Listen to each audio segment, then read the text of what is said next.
again, I don't want us to lose quorum, but we'll do that. And we just had a latecomer, our. Carrie. Hi. Good morning. Hi, Carrie. Good morning, everybody. Right. Aloha. Do you know everyone? Larry Newman from. Aloha, Larry. Okay, great.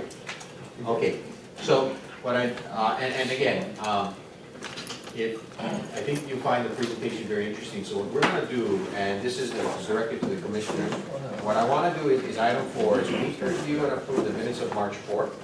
To take care of that bit of business, and the reason we don't have minutes for April is because we did not have a quorum. We did have a talk story and we shared some discussions, so if we could. And while we're there, what I'd like to ask for your consideration is I'd like to move new business, item number 8, right after item number 4, so we can give the maximum amount of time and effort to Larry, since he's come here from Oahu, and also give the opportunity for commissioners to interact. Okay, so if we could, first order of business is the review and approval of March 4th minutes. And again, we will not have any minutes for the April 1st meeting. Move to approve the March 4th minutes. Moved by Tommy, seconded by Marvin. Any further discussion? Hearing one, all in favor? Aye. Okay. Question? Yes, Tommy. What about Hank? He hasn't attended any meeting to this new group. Won't we go to Don? Don? Yeah, I think one of the rules is, he hasn't been sworn in, Actually- he's technically not part of the group. Yeah, he never appeared to get sworn in, so technically he is not a returning commissioner. We were waiting to see if he was going to be able to send notices continually, so now we are going to move the process to fill 2 weeks. Okay, so could you address that in the next meeting? Yes. In fact, we can do this. Oh, well, let's take action on the voting, and then we can, so any objections? None carried. So, as Tommy noted, what we do need to do is, if you have any possible candidates, we will please address them to Dot, and she will get them to Don, and expedite the process of getting the mayor's office to work on them. So that can go directly to Dot. It doesn't have to flow through myself, and because the mayor has the final say, so on this commission. But I do believe we have 2 vacancies if we take Hank out, correct? So we have 2 vacancies now. For the matter of geography, we don't have representation on the west side right now, and also on the south side of the island. So it would be good if we can look geographically as well to make recommendations, so that we can have, better perspective of our needs of our island. And again, that's just a reference. Now, some people do live in a particular geographic area but work in another, and I think that would suffice. But they need to be on island, a person working within our community. Yeah, excuse me, I'd like it agendized, so. Yeah, no, and it'll be. Perception is reality, because we have 2 vacant spots. And we'll agendize it too, but in the interim, because that doesn't, and Tommy, again, in expediting, we can also take action in between without having it to be able to, because it's a referral. But yes, so what we'll do is, I think a better option, if you don't mind, Tommy, is an update on our 2 vacancies. So that we take more specific action to get them filled and ask the mayor for assistance. Would that be okay, Tommy? It's fine. Okay, thank you. All right, moving into the request to move new business number 8 to item, right after, actually to the item number between 4 and 5. Do I have a motion? Sorry, motion was what? I'm asking for a motion to take new business out of order on the agenda and move it to item number 5. So moved. Moved by Tommy, is there a second? Second by Mike. Any discussion? Hearing none, all in favor? Aye. Any disapproval? None? Okay, great. Just very specific not specific, but the new business in regards to the statement, and by the way, Larry, we appreciate that you folks took the effort and time to accommodate us in regards to the statement that we had there as far as new business, because we needed to make sure that we were as clear as we could on what we would like for you to present. And of course, the dialogue there will go forward. Sure. So if you could, Larry Newman, and you could give a little bit background of who you are, please, for the benefit of those who Sure. don't know you. So my name is Larry Newman. I am Director of Operations at Hawaii Energy. I oversee the residential, business or commercial, and our transformational programs. Outside of my direct responsibilities, we have our marketing group and our technical services group, which is our, a few engineers that we have, and then our marketing and communications folks and administration. So thanks for the invitation. What I'm going to pass around, if everyone could just take one and pass the stack.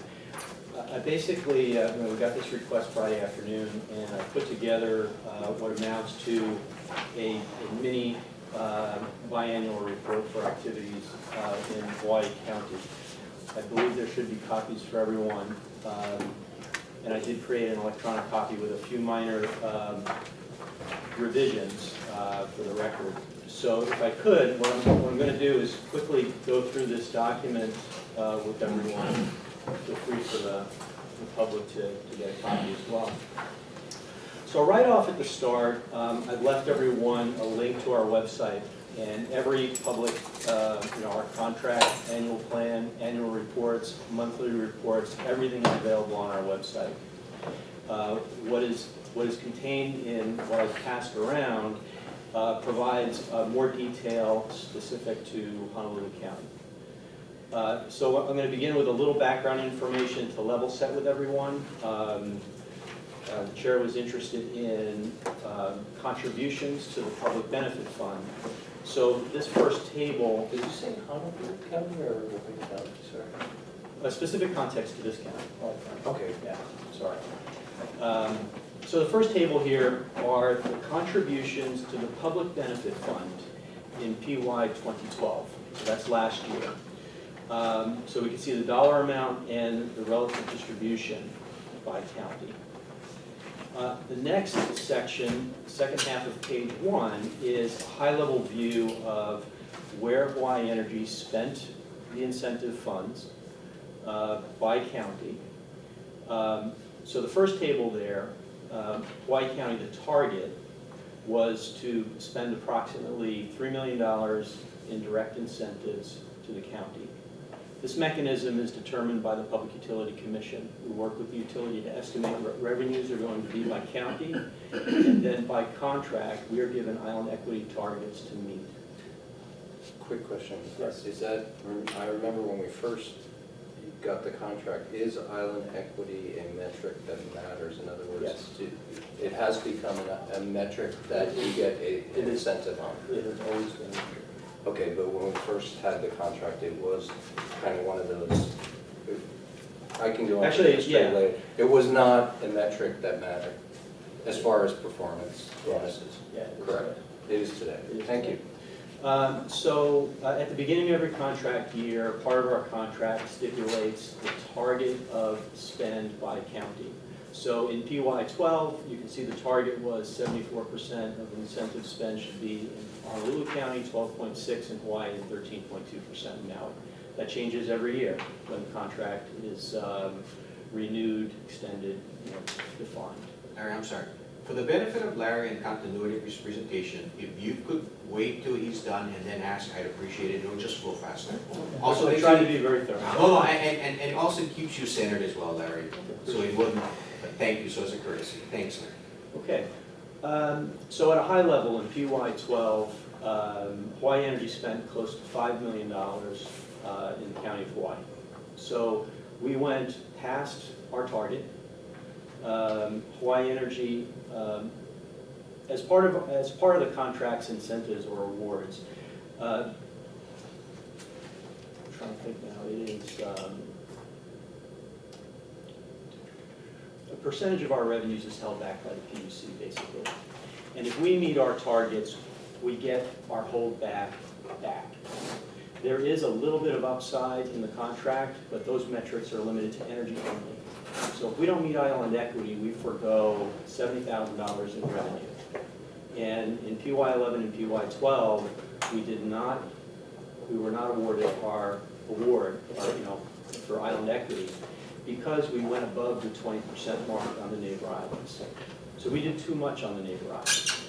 Since then, for this current program year, we renegotiated the contract that we can go above the plus or minus 20%, but we can't go below 20%. Okay? So if you look at the first table above, Hawaii County contributed $5 million approximately to the PBF, and they received $4.9 million in incentives, and that does not include administrative costs by the program. So Honolulu County did pretty well in PY12 last program year. The second table on page 1 is year-to-date. So we have our business, residential, and transformational programs. This is spend as of 2 weeks ago.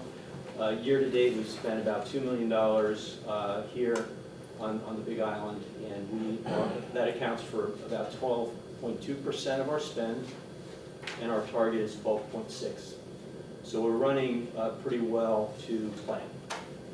So that's the high level in terms of incentive spends for PY12 and PY13. The next page goes into specifics.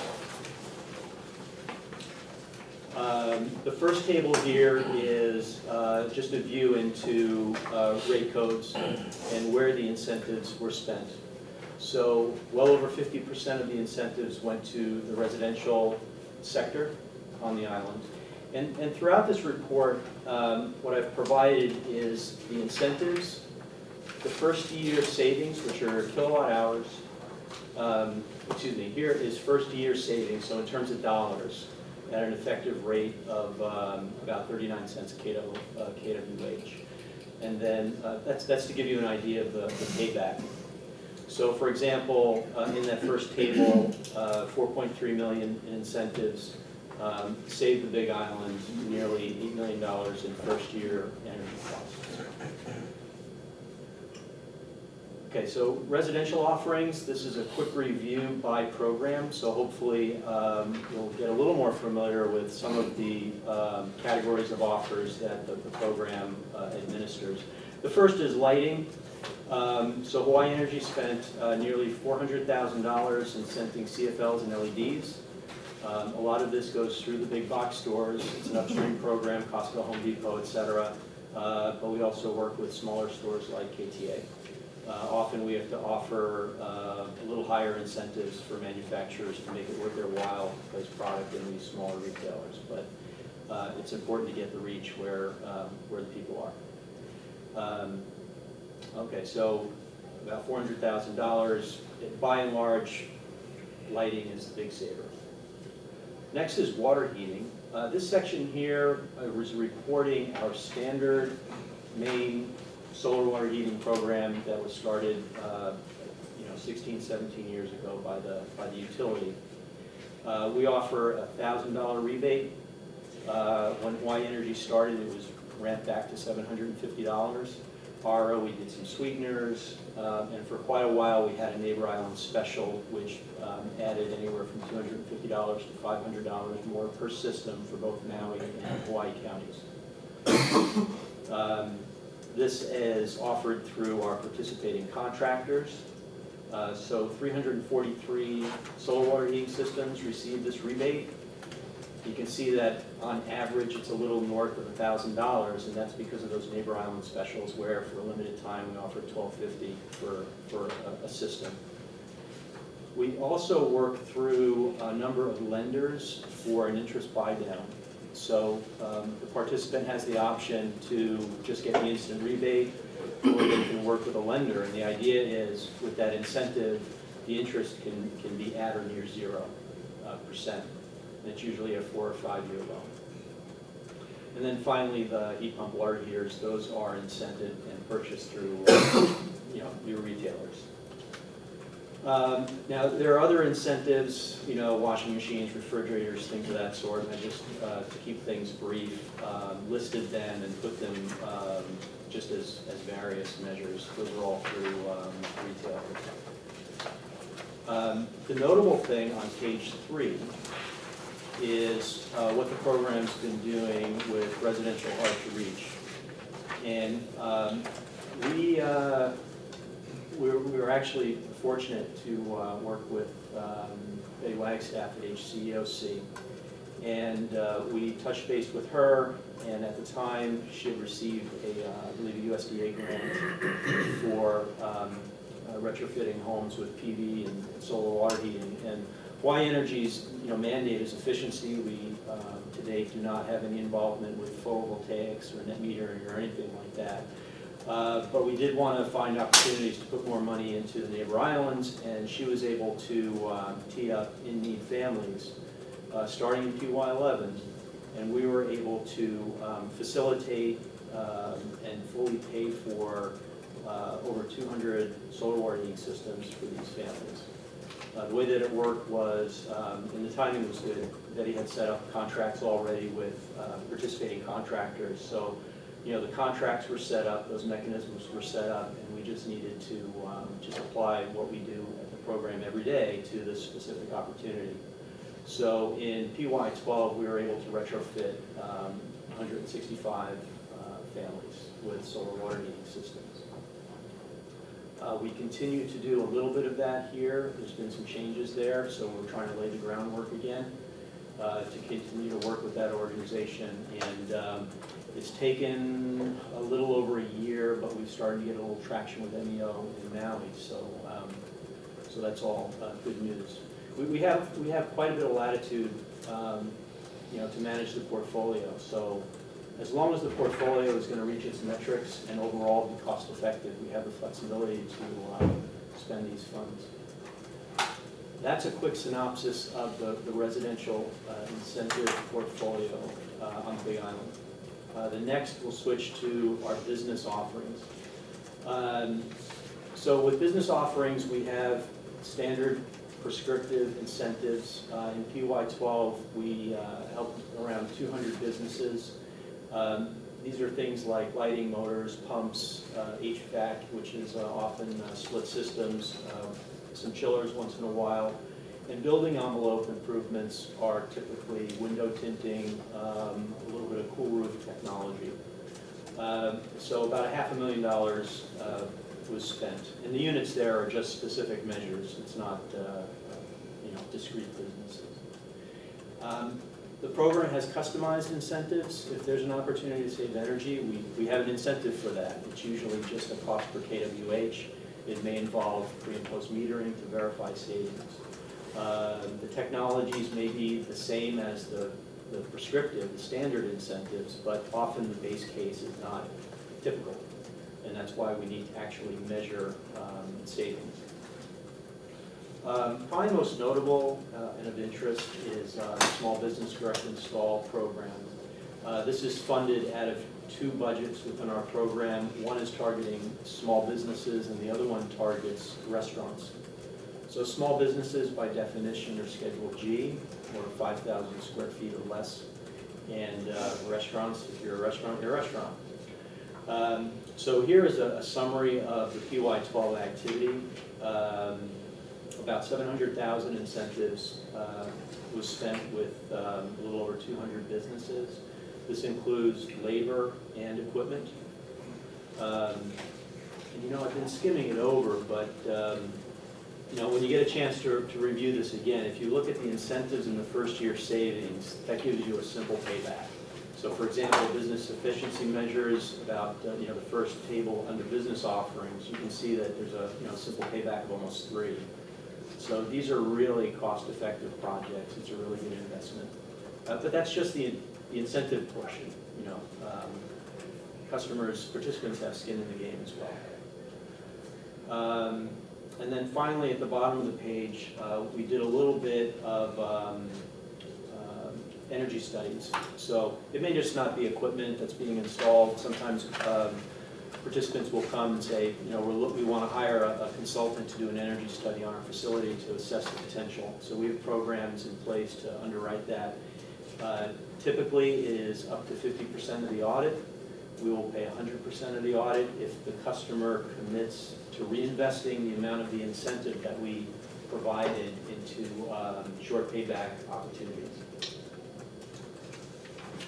Page 4, we're going to shift gears to our transformational offerings. Transformational is something that was introduced about 2.5, 3 years ago. The whole idea behind transformation, unlike residential and business, is it's not about harvesting or capturing immediate energy savings. The intent behind transformation is primarily through training and education that these initiatives will lead to higher participation and energy savings within a 3 to 5 year period. So these are investments in largely education and training. The first one is probably one of the most successful we've had. It's a workshop called Sharing the Aloha. We got to know Helen Y. She's from Nanakuli on Oahu, and she's been doing financial literacy for low-income and Native Hawaiian families for 15 years or so, probably close to 20 now. So we learned about what she was doing, and we integrated energy efficiency into her training. So when she's going over balancing a checkbook and minding your finances, there's a heavy dose of low to no cost opportunities to save energy. She goes out and finds these audiences herself. This year we have facilitated introductions into the hotels. In fact, the first was with Shell. Shell attended one of our trade ally meetings in Kona, I think 2 years ago. And they said, you know, we don't pay our employees a whole lot. They travel a lot to come to work. We want to do something for them. And we set them up with Helen, and we were able to provide their employees training. So she continues to scour the island looking for opportunities. She's been most successful actually on Oahu and Maui, and the Big Island has been a challenge for her. She literally will pick up, you know, a couple boxes of malsadas and hop on the plane and get to know people and talk stories. So, so here we have just a summary of her workshops and where she's been. The next few focus on professional development. The first one here, and these workshops here were not exclusively on the Big Island, but what I've documented here are the activities that have been conducted here. The first one was an LED workshop. We had requests by a number of businesses to just give them help in just getting up to speed on LEDs.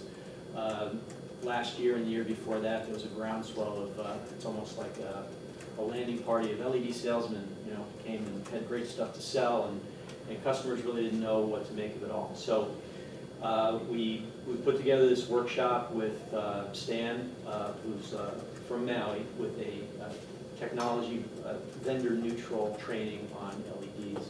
And whenever we do something on the Big Island, we always do it ×2. We always try to have something on the Kona side and something on the Hilo side. Professional development with building codes. This was a training class on some of the updates for the building code.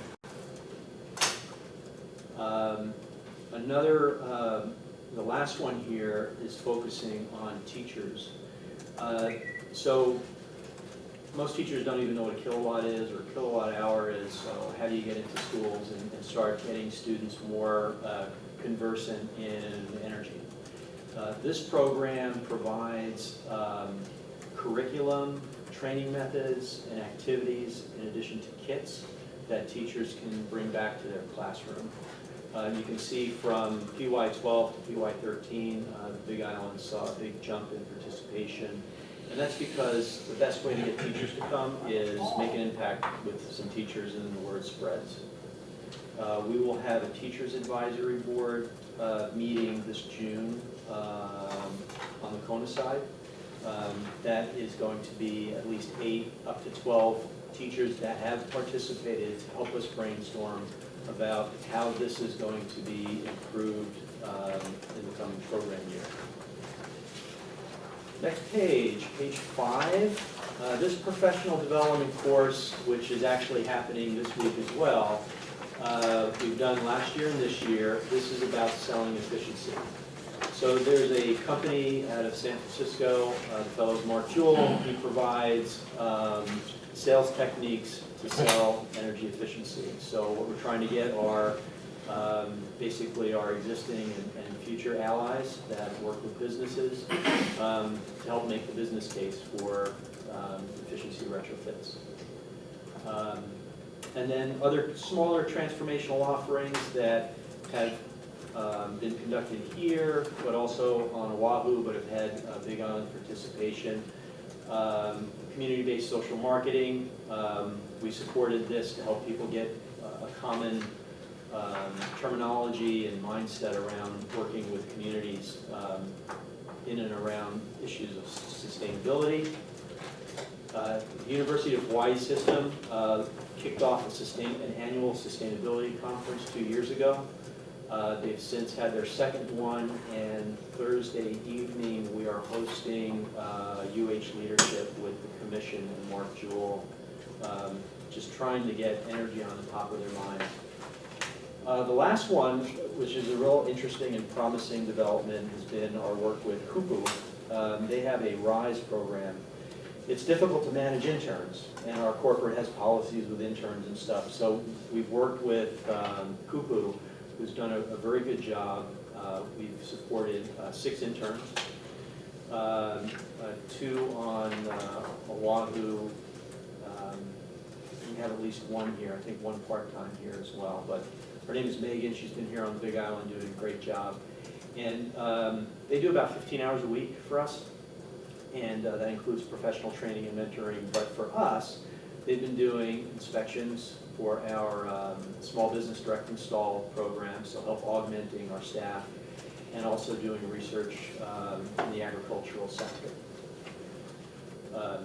Basically looking for opportunities for the program to seek out. That wraps up very quickly, but those 3 areas that I oversee. And then finally, outreach.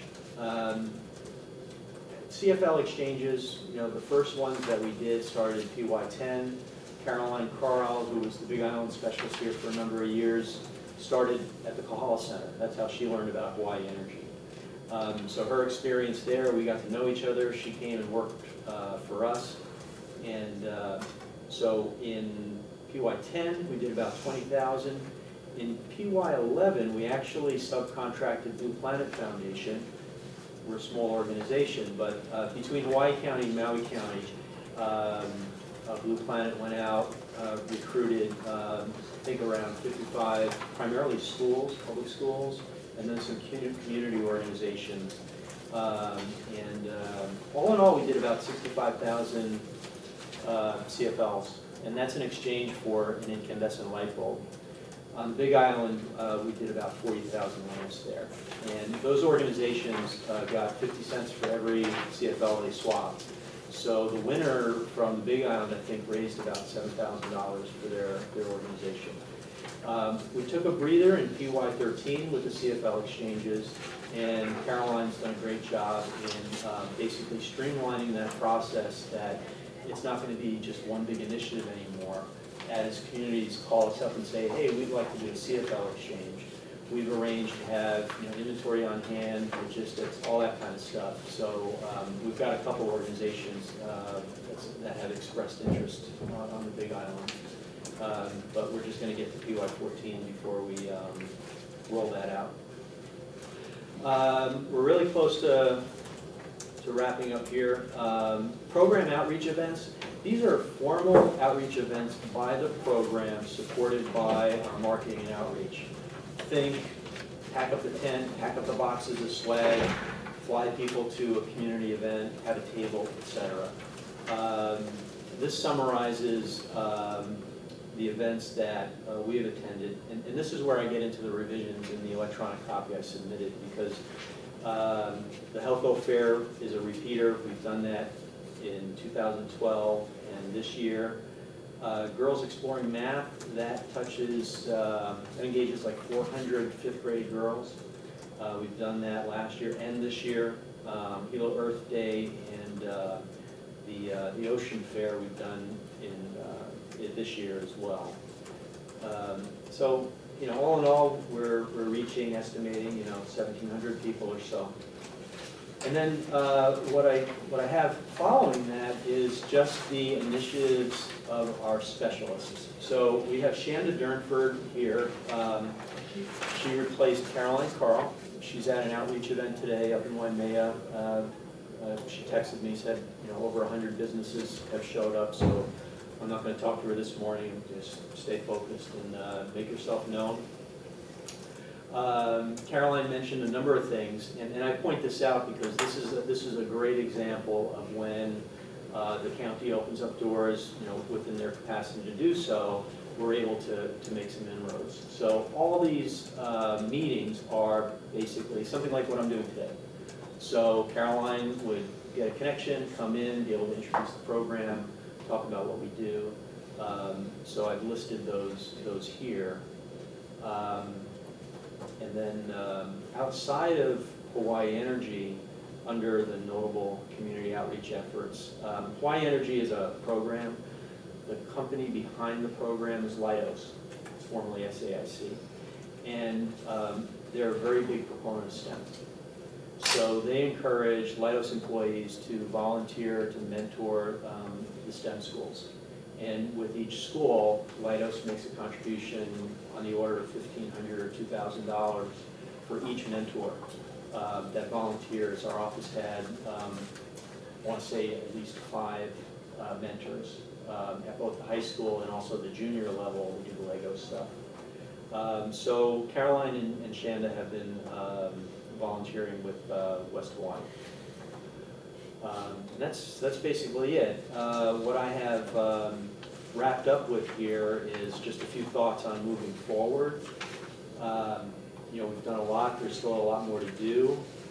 Presently, what I note here is a prioritized initiative with water and wastewater.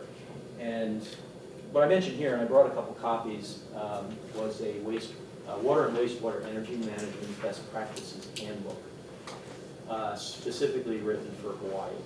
So it turns out that we have a national expert in water and wastewater at Leidos, and he's been instrumental in putting this together.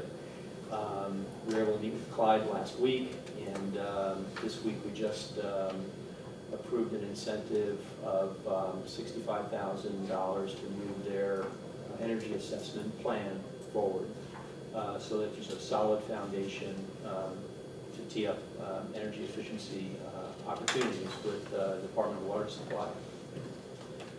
I canvassed our specialists, the LED lighting. We've got about 50K in incentives in the pipeline supporting that initiative. And we are in the works of retooling our SBL program with a new back office system.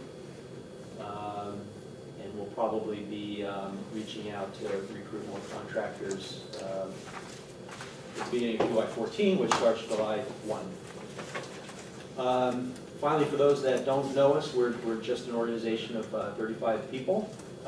By design, we're expected to work through organizations. So most of the stuff that I've discussed, presented to you today, is really us working through others. So the more doors that are open, more willing partners, the more we can do. And the example with HCOC is just tops with that.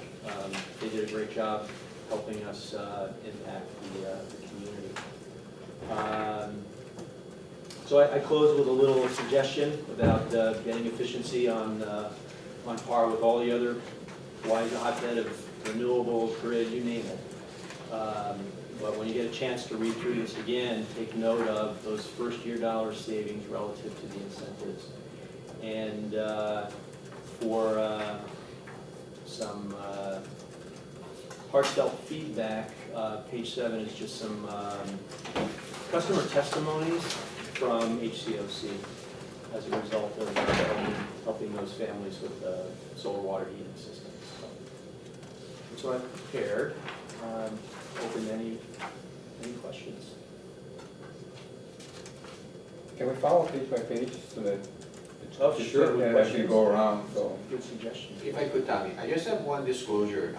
I sit on the board as an officer of ECOC. I mean, those decisions are made collectively, but I just don't want anyone to indicate it. In fact, the only reason I found out about it is because you folks approached us after Betty left, so, but I just wanted to just indicate that. Thank you, Tommy, I apologize. No, okay. Okay, so in 2012, the contribution for our county was $5 million on the ratepayers. Based off the incentives that, and I'm assuming we're about the same for 2013? It's probably a safe assumption. The caveat there is, the way the mechanism works is the utilities will collect the funds, and those funds are put in escrow at Bank of Hawaii with the Public Utility Right, Commission. but they're And then the Public roughly about the Utility same. Commission will determine how much of those funds actually get allocated to the PBF correct. administration. I would disagree, only because the utility rates rose dramatically, so and their rates Well, that's what I'm rose. leading up to. Their rates went from like 1% to 2%. So not only did their percentage of the bill go up, but the electricity rates went up. So therefore, I think it's dramatic. Right, To but answer your question. let's take the $5 million as a conservative number for 2013. But the payout, or the island equity for the county of Hawaii was just about $2 million.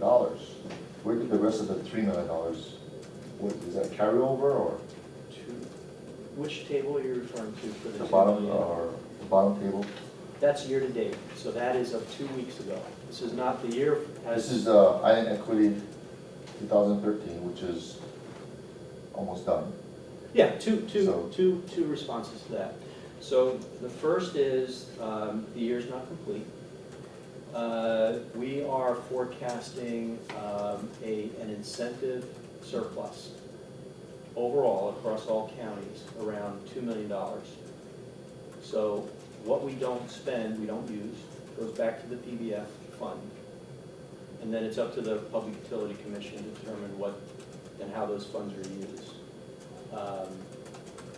And the percentage, Will was close, the percentage currently is 1.5%, and for PY14, it's expected to remain at that level. So when you say it goes back to the PBF, what does that mean? I mean, the ratepayers don't get back, obviously. We already paid for it, even if you take the 2012 numbers on a total statewide of $39 million that the state paid. The island equity in 2012 was $0.1 million, which again, there's a surplus. Yeah, What happened to all that money? Where does that go? that's still an escrow with the Public Utility So is Commission. it gonna be returned back to the It's ratepayers, or? a question. We already paid for that. Yeah, it's a question for the Public Utility Commission. What we don't do, what we have no say over the program is the level of funding. We have a separate contract administrator that oversees our contract. Okay, but knowing that there was a surplus, that's a lot of money, Oh, yeah. right? Why didn't Hawaii Energy do a better job the following year to get all the spending out and give it back to the ratepayers? Two things. One is hiring. Currently, we have 2 positions on the books. It's been very difficult to hire. And the other is being as cost-effective as we can. It's very difficult to give money away. The experience that we had with HCOC was unusual but good as an effort to get the money back to the ratepayers. In and of itself, it's not as cost-effective by itself, but in the portfolio can vary. One of the reasons I wanted to come here and take up the invitation is to plant those seeds to find more opportunities, to find ways to get the funding back to the ratepayers. Right, but again, I'm just concerned that you had nearly a surplus of $20 million, knowing that the marketing program should have incentivized and say, hey, I want more PV, I want more solar incentives, I want this and that, and promote it the following year, and wash out your dollars as fast as you can, so you don't come into the same Sure. situation as this year. Sure, sure. 'Cause I mean, we again, offered- that's a lot of money Oh, that yeah. we already paid for. We've offered enhanced incentives for solar water heating, you know, for limited times, $1,500 per system. Well, it should have been $2,000. You know what I'm saying? It should promote it to get people on faster, and so we can cover all the costs that the consumers pay. And that's Money just- wasn't wasted, the money's still there. Well, Hawaii we don't know where that money's gonna go. Where is that $20 million gonna go? It's an escrow. It's, you know, Hawaii Energy is a program that's been set up by statute. That money is reserved for the program. So what It can't be- can we do to cover that $20 million for the state? We start engaging. We start engaging more. I mean, there's a lot of opportunity with the Board of Water Supply, the Department of Water Supply. There have been a number of proposals with the county. The more engagement, the better. That's, you know, we start from here. Can I just add one fidelity to your question? How much is used out of that for administrative? Like, in other words, you get $1, Contractually, it's required 30% or less. 30%. Well, you also have, and I'm sorry to take up all the time, guys, but you have 35 employees. How many employees are here on the Big Island? Right now, we have one with an intern and looking to hire one more. But 30% administrative fee, I think that's worth looking at. If I could, Marvin, one other, and that's a very specific reason we wanted Larry to come. Yeah. Is to address the latter part of what he had indicated in working directly with the county on specifically our needs and seeing how we can do the deliverables to maximize the outcomes. With the matrix that they have, and of course with matrix that we believe are critical too as far as cleaning up. That's one of the conversations, and I really appreciate, you know, because this, we think, is an opportunity for our education outreach community committee to work directly with Hawaii Energy on that initiative for that specifically. Because we do think, well, we do believe there needs to be higher accountability in regards to getting impact to the ratepayers. And then, of course, we believe that hopefully we understand our communities better than anyone else, or we can engage in that. And so one of the things that, if you notice in the report, is they have the customized programs. We think there's a tremendous capacity and opportunity there, working on that. And of course, you know, Will give a little debriefing in his report after, as far as the engagement on his end, so I won't take his thunder there in regards to PUC.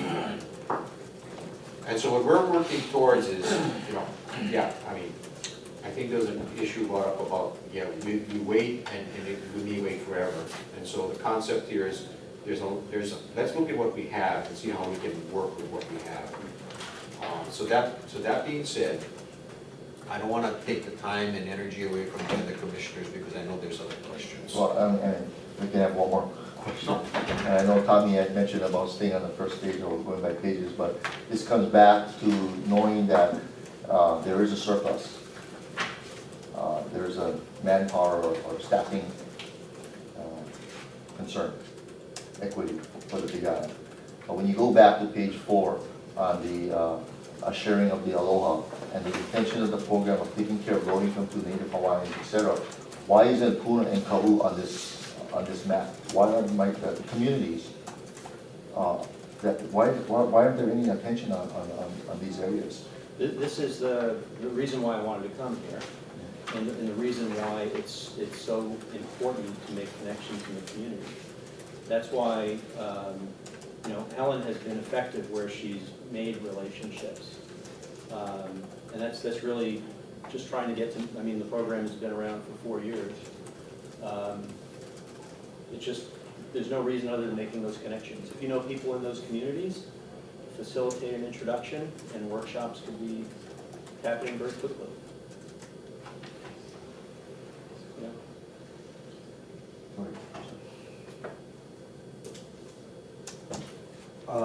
Larry, thank you for the presentation. Just a quick clarification question on timeframes. and you may have said this and I missed it, but program year 2012 covers what time span? That is July 1, 2012 through June 30, 2013. It's the same state fiscal year. So this paper is supposed to include things beyond that then, is that right? Yeah. So up till today's date, basically? Yeah. Now, Okay. my weekend spent putting this together, the most accessible information I Sure. had was for PY 12, because in a couple weeks I'm gonna start working on this current year's annual plan. Right. So when I'm looking at, just as an example in here in terms of dates, I was just trying to get clear in terms of what's included in what program years. If we go to page 6, the local Hawaii Energy Specialist Outreach, Yes. is that November 30th, 2012, up through April 3rd, 2013? Yes. So does that mean in the last year there've been actually none conducted outreach? No, that's what I have in the revision. Okay, And so, and that's part of the challenge of the detail of the reporting. yeah, Because Caroline went on maternity leave, and then Shanda was hired and came on board, so there's a little bit of a blackout period. I see. So roughly how many outreach sessions have been held in the last year? You have any, just, ballpark? Formal program stuff, like I mentioned, where we send out a couple people for a community event. I think there are about a half a dozen a year on the Big Island. What we look for there is at least a couple hundred people. And then beyond that, it's a mix of Shanda making inroads through community events, small business meetings, things of that sort, invitation to schools. I haven't gone down to list things like, a couple, she'll do like 1 or 2 family visits a month where they just have a high bill complaint, and she'll go out with her meter and spend an hour with them. But the majority of her time is focused on the business portfolio. I don't want to monopolize all the time, I have a lot of other questions, but I'm gonna let it go around and I'll come back if that's okay. That's fine, guys. Yeah. I mean, and that's why we went in early, because I wanted you guys to maximum our hearing. I think one thing also, if you get a chance to, it's not an easy read, but, our contract has a specific line item budget for marketing and outreach, which is very modest, given the expectations of the program. The majority of the funds, that 70%, is strictly incentives or direct services, which is not marketing, it's not newspaper or any kind of media, it's not outreach, it's not trade ally meetings, it's checks to get energy savings. So this is a budget that's given to you by the PUC, Yes. then? Yeah. And is that broken down by island? It's not broken out by island. The island equity target is, that metric, if you will. What would be the disadvantage in having the PUC allocate a certain amount to be spent per island based on the equity numbers? It does. That's the page 1. It's at a high level. And Well, it gives you an incentive if you reach the goals, right? it doesn't give us, in terms of island equity, and the other is,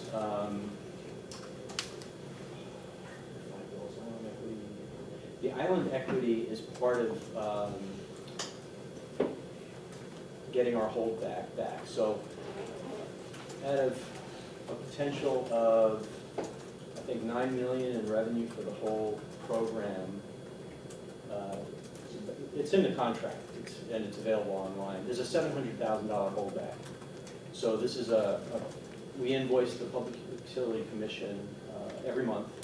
We get an invoice weekly for all the incentives we pay, and then they get an invoice monthly for our time and materials. Of that invoice, $70,000 is withheld. So that's revenue that's just held back. Is And it 700 or 7? the overall contract, $700,000. Okay, is the holdup. Is the holdback. So it's not a bonus, it is just revenue that's held back, and we only recoup that if we reach our targets. And that includes the island equity target. So we did a report when you were commissioner, maybe chair at the time. We fought for island equity, and we always had a problem that island equity was not a hard incentivized thing. We brought that before the PUC, and I guess it's still not a hard incentive thing. No, it isn't. It is, because it's a holdback. 10% of that is at Oh, it is risk. now an incentive. For as long as I've been with the program. Because the very first, if we go back to the It could be the origination, first year. the first year, island equity was like, if you get to it, fine, if you don't, it doesn't affect anything. No, in fact, the. No, it changed. Yeah, The for original the past contract. 3 years, it's been. I agree. Yeah. I would agree, but I don't know. Steve, any, you wanna go around and? I don't have to follow up on that issue. Okay. Yeah, go ahead. Okay, good. Kelvin? No, any questions? Mike? Yeah, so I sense the concerns, and I've heard it in discussions about the equity and whatnot. And like, for example, like the employees, there's like 35, only one on the Big Island. But it seems to me, you know, looking forward, I mean, you're here to get feedback from us, plant the seeds, and see what we can offer to help remedy the situation. Which I want to say thank you for taking the time to come out and for the junior for getting to come out. Appreciate it. That's just a comment I wanted to mention. It's the opportunity to move forward. I mean, the revision that we made to the contract this current year was to take the top end off, so that we wouldn't get penalized if we went way over supporting the neighbor islands. Because in the last program year, PY13, and the program year before that, we lost the island equity retention twice. So our company forewent $140,000 in revenue, the money that we earned, because we did too much. So now we can move forward and do more on the neighbor islands without getting penalized. How many employees on Maui? Right now, our configuration is one on each of the neighbor islands. This current year, we worked to get the interns in place. That's worked out very well. And I'm working on our annual plan this year to see if I can get a junior specialist on each of the neighbor islands. Now, you know, I mentioned we have our business team. We have, which is only 4 specialists on Oahu. The organization chart is also part of the plan, it's on the website. But our technical services, so we have a team of 3 engineers and what we call reach back, which, you know, this wastewater manual. Joe Cantwell is from the mainland. You know, those are resources that are not constrained to any island. So they do plenty of work on the neighbor islands if the project arrives. So, you know, Joe Cantwell, Joe Simpkins, Michael Chang, Kyle Akagi, they're here quite often. Thank you. Tommy? Everybody passed, yeah. So, first of all, you know, I think the experience that Steve Burns and I had working for the utility all these years has given us a wealth of knowledge, experience, and input from the community. And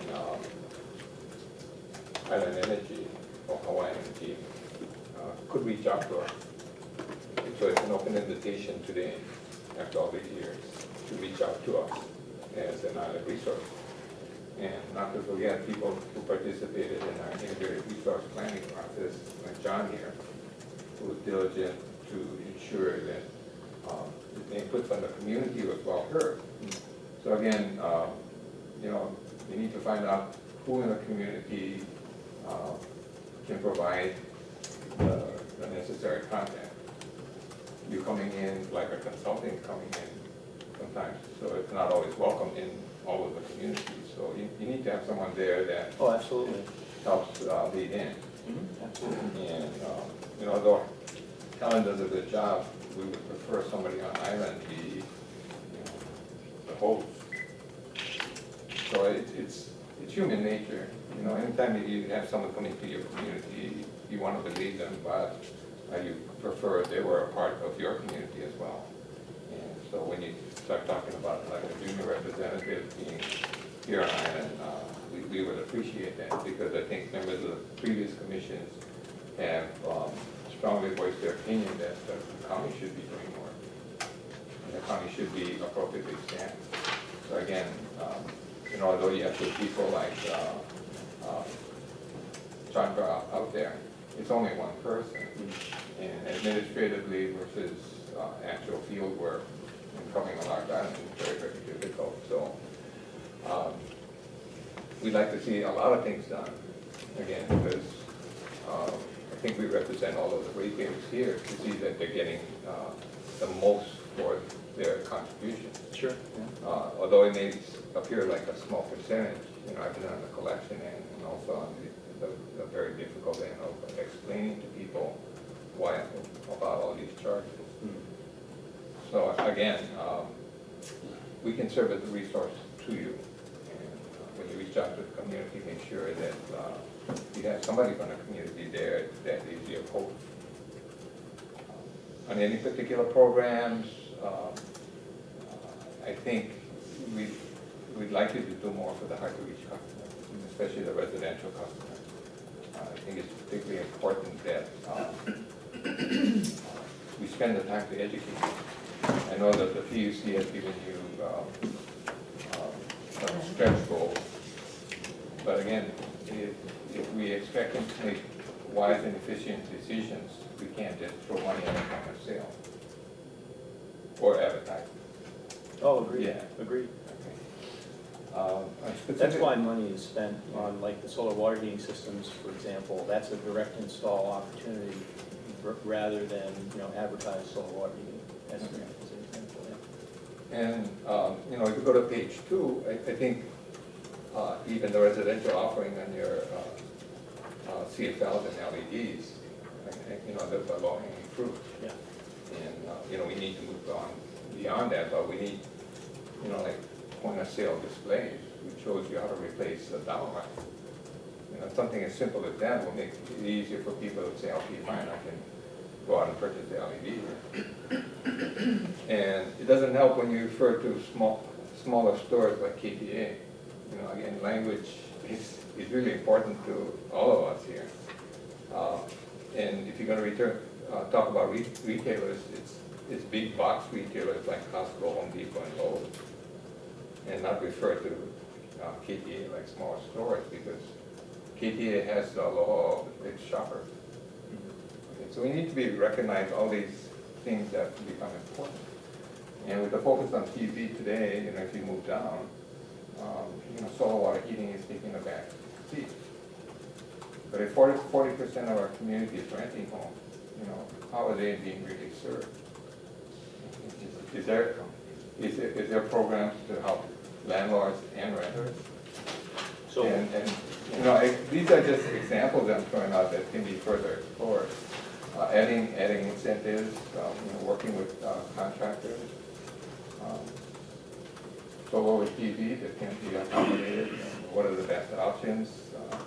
Can we work with the various agencies here to ensure that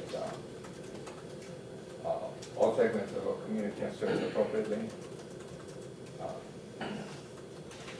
And I'll pass it to Julie, because yeah, we'd like to respond to the renters. Unrelated to the Hawaii Energy Program as is today, the Public Utility Commission has been working to develop an on-bill financing program. So Hawaii Energy is the program administrator for the on-bill financing program, which is yet to be launched because of the complexities with regard to the financial administrator. But that program, which the schedule's been sliding a bit, but I would anticipate, baby step pilots within the June to September timeframe, which is focused on solar water heating and small businesses. The idea here is that customers can finance their energy efficiency retrofits with an initial focus on hard-to-reach solar water heating residential, such that there is bill neutrality on their electric bill.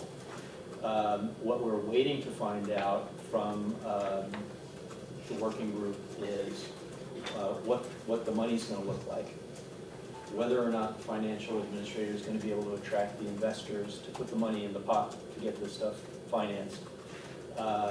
But Y Energy is ready to go. Our systems are live, waiting to turn the switch. But it's a little more complicated than Y Energy because we get the money from the PUC.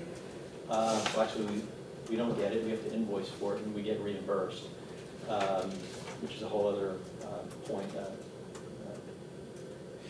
I can mention that a little bit later. But so now we've got a three-way, where now we've got a financial administrator. But that's going to be pretty interesting to see if we can penetrate the rental market with that program.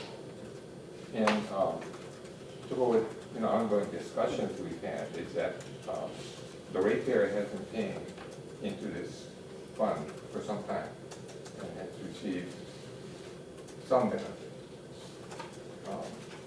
And like you said, if we try to make the system more equitable, the returns of those with the low-hanging fruit, we need to reach those that, over a period of time can make those kinds of adjustments and, receive the services that they well deserve for what they've been paying into the system, not only current year and going forward, but going back. Yep. So, ideal programs that fit in, the teachers program. But they should also be a reach out to the students as well, because they go home and they have change. So a good model is maybe using the PUNA program. Where others go in and work with the teachers to help integrate information and education with the students. So, again, many things that can be done. We started doing IRP in 1990, and many thoughts and discussions have occurred since then, but we're getting impatient too. Julie, I'll leave water to you because I'm going to follow up with water again. Close down now? Okay, I'm Julie Myrie, I work for the Department of Water Supply, and we're going Missed to you last week. yes, because I was at a presentation by Hawaii Rural Water, who Michael Chaney was presenting, and thank you for sponsoring that. And some of the other training that I've been to, Hawaii Water has paid for as well. Like water energy management master plan training event that I went to. But where I'd like to suggest help from Hawaii Energy is that because water pumping costs are about 4% of the entire energy use on this island, 5%. A lot more. There's a lot of opportunity there for energy efficiency. And our costs are to move water in the system. And there's some wells in Kona that cost $3 per 1,000 gallons of water pumped because the wells are really deep and it takes a lot of energy. We have one water rate for the whole island, so the costs are balanced with the cheaper pumping water versus the more expensive pumping water. And what we learned in that class that I attended was that pressure reducing valves add, that reduce pressure by like 10 pounds can save 1% in energy. So if you keep reducing, there's some rule of thumb, I probably don't have that exactly right, but if you can keep reducing the pressure in your pipelines, you can reduce your leak detection. And it's really difficult to quantify leaks and water loss to kilowatts in terms of energy efficiency and incentives. So we've been, I would say working with Hawaii Energy, but it's in fits and spurts. You guys show up and then you're gone for 6 months and show up and then you're gone. So I think there's a lot of opportunity there for energy efficiency in terms of pressure reducing valves and in leak programs. Now this water efficiency, or this efficiency measure that we're going to do this custom rebate on, custom incentive program, is for an audit and for our pumps and motors. Well, that's good, and what Michael was saying at this meeting is that motors are always, you cannot buy an efficient motor, You have to buy inefficient motors. Pumps, on the other hand, can be very inefficient. And that's where we could use some assessment, but what, in terms of actual energy use, I think that Hawaii Energy needs to beef up this program in looking at leaks and pressure and see if we can find ways to quantify the energy savings. Yeah, I think the first step is supporting that study to kind of get a big picture of what we need, well, collectively we need. But that is, it's right up our alley. I mean, the program's in its 5th year. 2 years ago, we set up technical services, which is, engineering resources that are internal to the Hawaii Energy program, and not a reach back to Leidos that has a whole other engineering, construction, resources, the BECs, the VEMs, and all that kind of stuff. By having those resources in the program, provided, landing beach, if you will, to bring Joe Cantwell in. And now we're, this is a nice milestone, not to rest on any laurels, but I think now that we kind of see the opportunity there, I think, by, a year from now, we're gonna see a lot of stuff actually done. I'm very confident in that. And in fact, we have, I mentioned we're trying to hire. And in the PBN this past week or 2 weeks ago, there was a couple page article on how difficult it is to hire talent in Hawaii. And it is very difficult. We tried to hire, when we were trying to hire a replacement for Shanda here, we found a great local candidate, but he was making too much money at the TSA. Lots of energy experience, but we're a contract. It's very difficult. However, just had a second interview, very good with a candidate that is all over water and wastewater efficiency. Stars may be aligning. Okay. All right, that's my piece.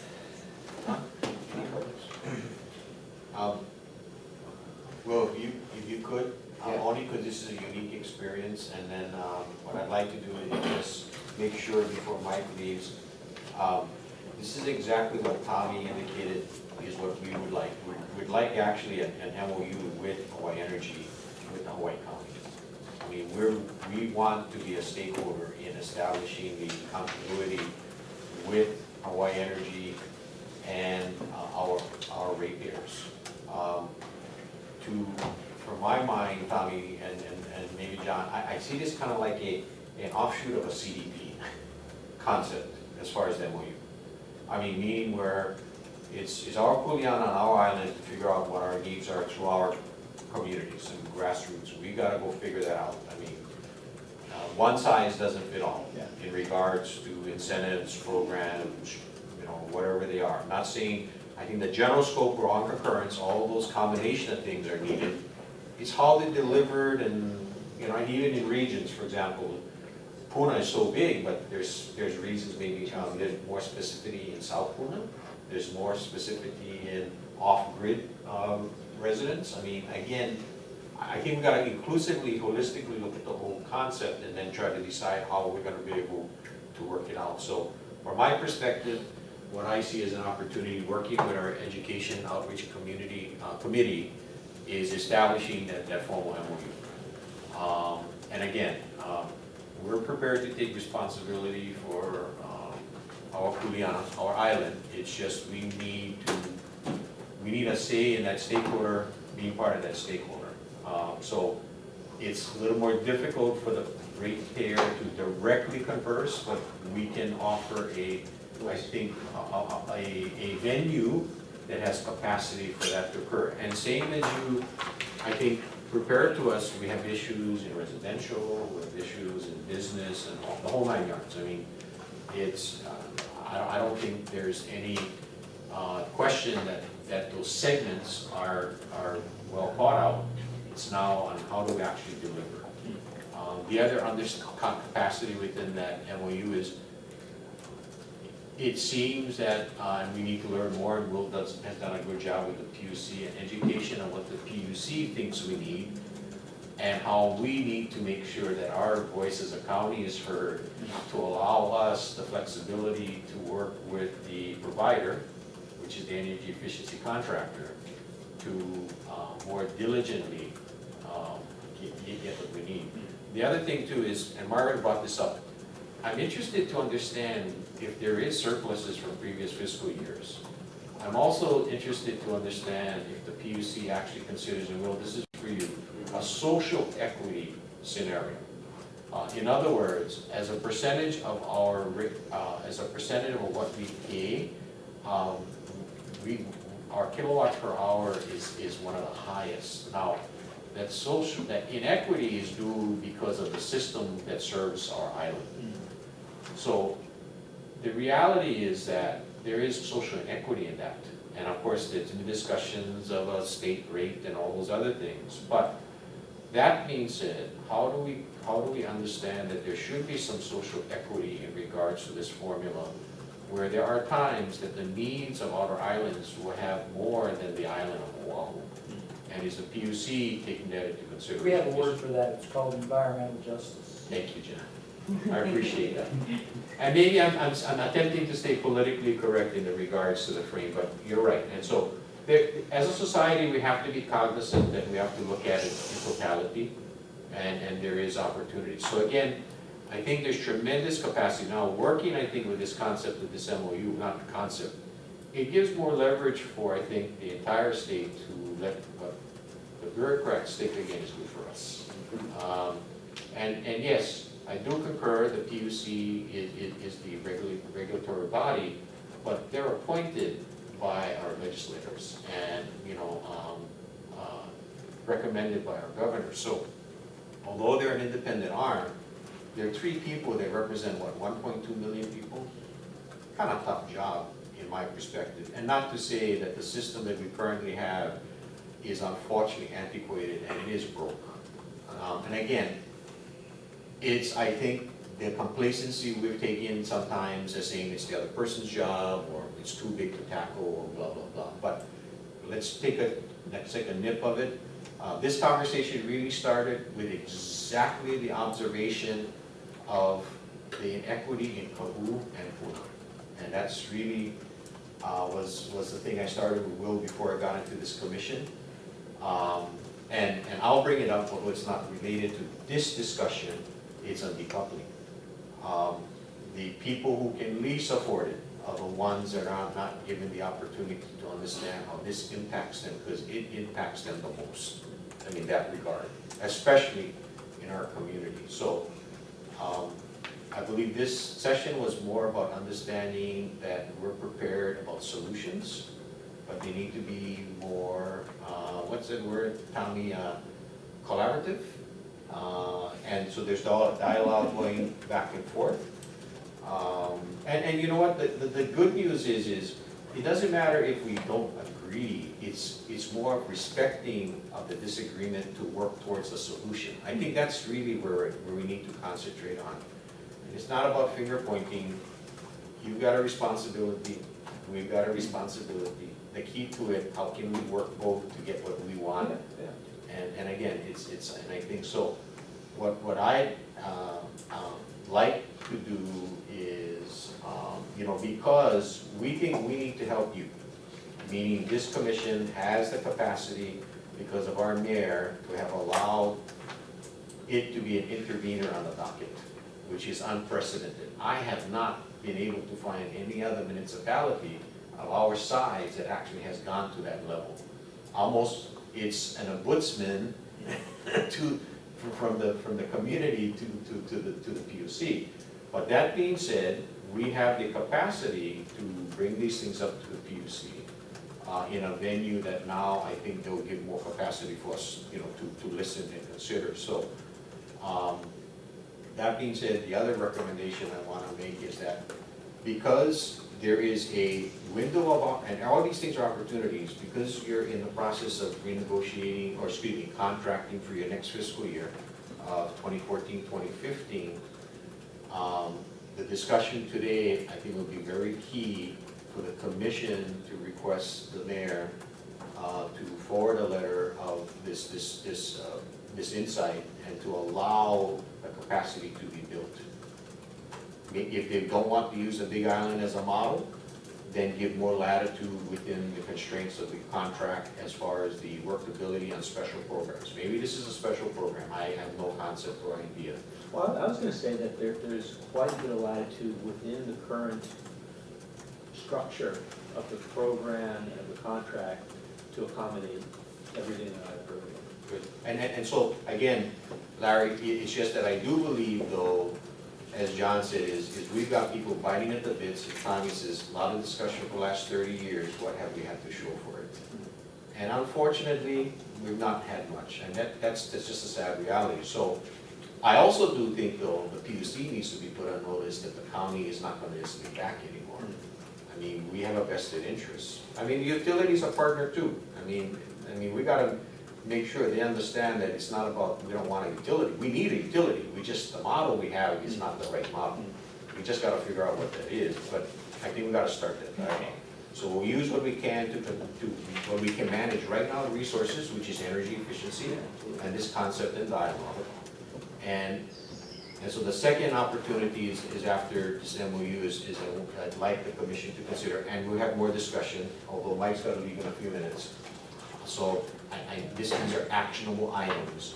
I'd like the commission to consider a motion to have, again, the mayor, through his energy coordinator, forward a letter to, acknowledging what we discussed today, and making sure the PUC is aware of it so that they understand that, hey, we're all in this together. Don't point your finger why this guy not doing their job or this guy not, no, that's not the issue here. The issue here, how do we get what we supposedly is this mandate, how do we get it to benefit the people who really need the benefit? Which is that poor right there in South Puno or South Ta'u, wherever the case might be, in our case, specifically in that regard. In concept, the energy savings potential that the Department of Water Supply probably has with pumps. I'm gonna just guess, it's gonna be a very cost-effective use of ratepayer funds. That's gonna help us get our KWH goals. And it's those types of projects that allow the direct install, which is not cost-effective as a program. It's a great benefit to the ratepayer. They're able to stay in their homes, they're able to put food on the table. Striking that balance and having those complementary programs is gonna be key. And if we can do more of that, there's gonna be, plenty of people at the table. If we just focus on the outreach, that's not gonna bring in energy savings, there's gonna be more limitations. But if we get both, we should be able to do a lot.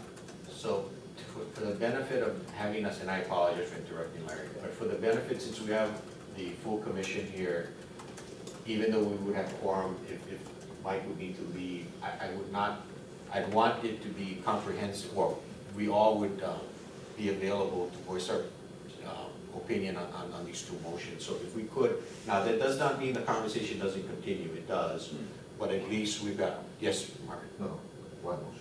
Well, asking a motion that we formalize an MOU so that, and we direct the education and, education outreach committee. And of course, we'll be, your liaison as far as helping you folks establish the communication between Hawaii Energy and the County of Hawaii in regards to what I call the Hawaii Island Energy Efficiency Program. So we need to take a look at this, and as Larry indicated, understand how we can, do it. So in other words, we have direct input, and of course, our mandate is to go into our communities, but we would be the pipeline. Okay, no, that's welcome. So that's what I'd like the motion. Yes, Don? So motion number one is to formalize an MOU between the County of Hawaii and Hawaii Energy. Right. And having the EAC Education Outreach Community to work goodwill, which essentially means we'd have to work with R&D, because R&D would have to agree to sign off. That's all one motion? Well, I That was guess, two, right? excuse me, So Margaret, the would the first, assumption be made that because the administration would have to sign off, that assumption would mean we have to specify that? Well, I don't know if the memorandum of understanding is the correct term, but yeah, if it were a memorandum of understanding, if that's the document you were referring to, the mayor would have to sign it. Okay, is there a more appropriate venue for this, do you think, based on our conversation? Well, I think it's more about what you as the commission want to do, working with Hawaii Energy or your subcommittee. And then normally what you do is then you bring that subcommittee report back to the full commission to vote on the direction you want. Tommy and Steve, would you prefer you folks engage in that dialogue and come back with a recommendation? Can I add just one thing?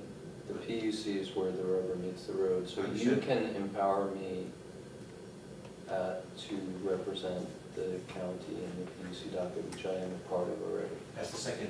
yeah, I'm we're sorry, still that's on the the second. first motion. Tommy. I would just change the language to establishing working guidelines. Okay, Actually, that's good. thank you. Okay, would you, Working dialogue. Guidance. Okay. Tommy, would you please present the motion, if you would not mind? No, we're just altering an MOU to working guidelines. Okay. Formalize, the motion to formalize working guidelines between Hawaii Energy and the County of Hawaii Energy Advisory Commission. Got it. Okay, hold on, I said that. And so, and then I can direct the subcommittee to take that action, correct? Yes. Okay, fantastic. So that's the motion on the floor? Motion for working guidelines between Hawaii Energy and the County of Hawaii EAC. That's it, yes? Yes. Okay, Is there a second to the motion number motion? one. Who's, Tommy is the? Tommy made the motion. Okay, I second that. Second by Marvin, discussion? Could you restate that, Doc? motion is on the table. Motion for working guidelines between Hawaii Energy and the County of Hawaii Energy Advisory Commission. Doesn't Doesn't actually say who's responsible for doing What? that, EAC right? rules. It doesn't explain what that is though, right? We're gonna say to collaborate with, the EAC will collaborate with Hawaii Energy to establish working guidelines or something like I that? would say you guys Familiarize, initiate, but that's my. Initiate. You guys initiate. Well, it's been initiated right now. Yeah, one of the keywords I missed was formalize. Formalize. So motion to formalize, would that be better? Or establish? Motion to establish working guidelines between Hawaii Energy and the County of Hawaii Energy Advisory Commission. That's- So, what, it's restated, Motion. so we want, Motion. so the motion has been restated. Tommy, you wanna? What do you want? What do we want? Yeah, I know, so I think as corrected, the restated motion is acceptable.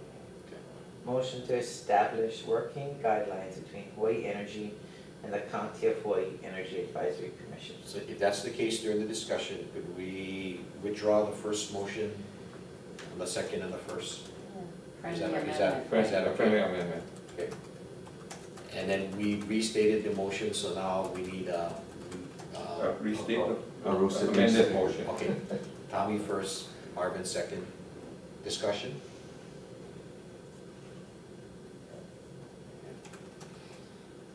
Just so everyone understands, as the chair, I would like the education and outreach community to specifically work on this initiative for the committee. Okay, so that's the intention of the chair. And the only reason is because this is a committee that I believe has the most capacity to assist in getting this going. Okay. Could we get a quick definition of working guidelines in this context? Because to me, it implies establishing what the relationship is, rather than necessarily the specific matters to be looked at or that what we're suggesting. And I guess I'm just trying to clarify exactly what it is that this motion is having us do. What is the definition of working guidelines in Since this we're in the context? discussion mode, my idea is to get like a basic framework established first, what we agree upon, and then we can add in information as we progress.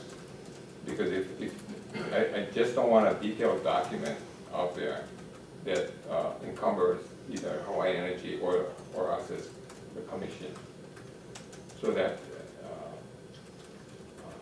it's flexible and moving. If we need to change it and adjust, we can.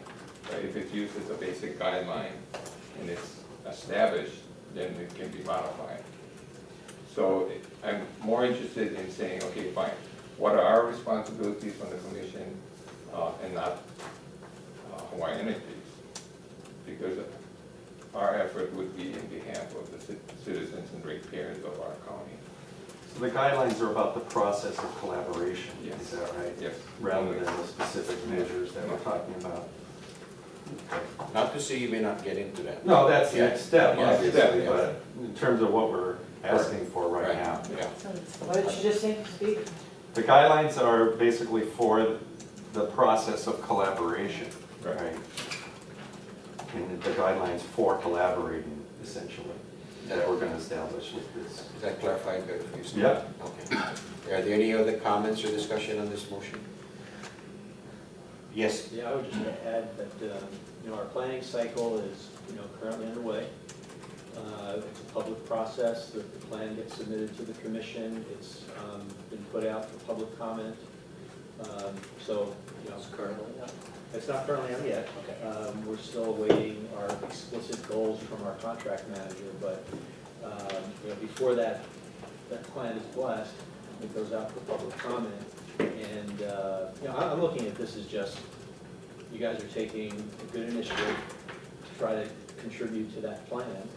And, we don't need a formal guideline or anything like that, except to just, work together to get those in place, as long as it works to, continue to satisfy what the Public Utility Commission sets out for us, which are these, high-level goals. So, Right.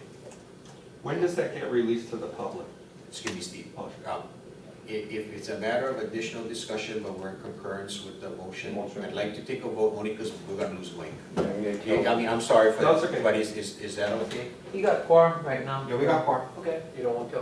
Well, no, but in We this don't case, want. yeah. Yeah. So, are there any further suggestions, recommendation, discussion? Hearing none, all in favor? Aye. Any objection? None. Second motion, which is a little bit more specific, is what I indicated, what I'd like the consideration of the commission in regards to requesting the mayor, well, in the case, requesting the mayor, if he would allow the energy coordinator to draft a letter to the PUC, specifically of our conversation. And the reason is, I want to keep the PUC informed and accountable too. And so when it does go in for the public comment phase, they realize what we're doing. And also, in addition to that, the second matter that we have, which is above what this particular meeting is our concern on decoupling as it relates to the outcome. Now, that does not move by Marvin, second. Second by Tommy. Discussion. We'll say that motion out loud again.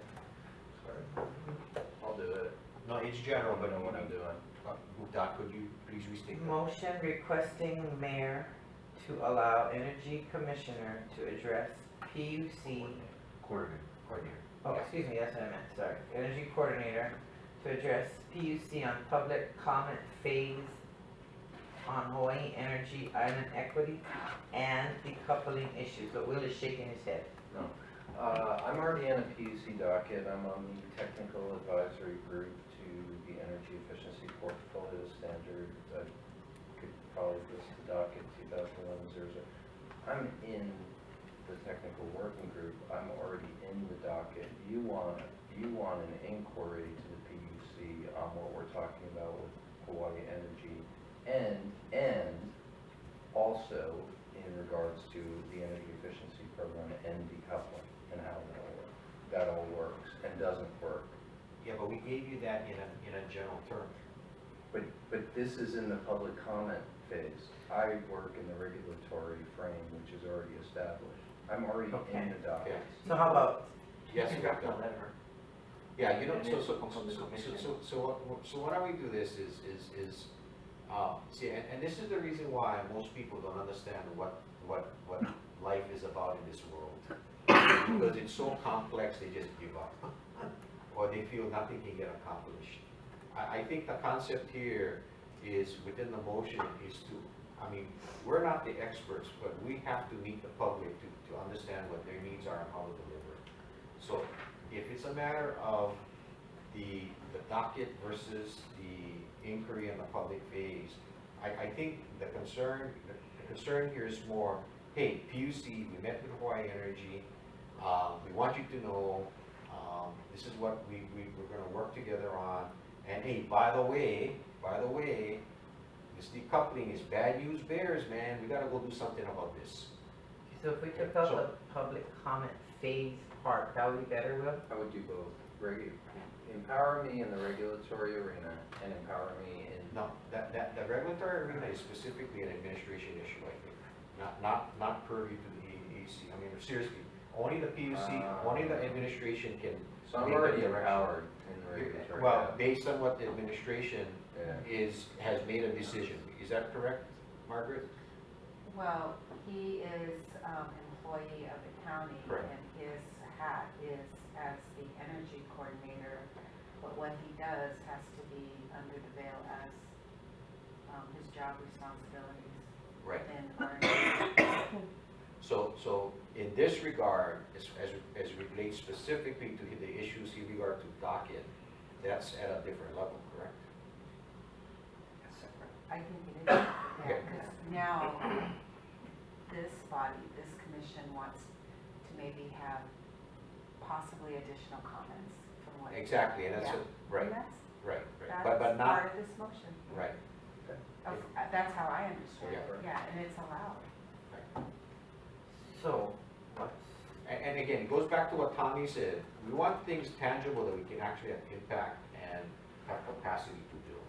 Not pie in the sky stuff or things that looks nice on paper we cannot deliver on. I mean, we just need to figure it out.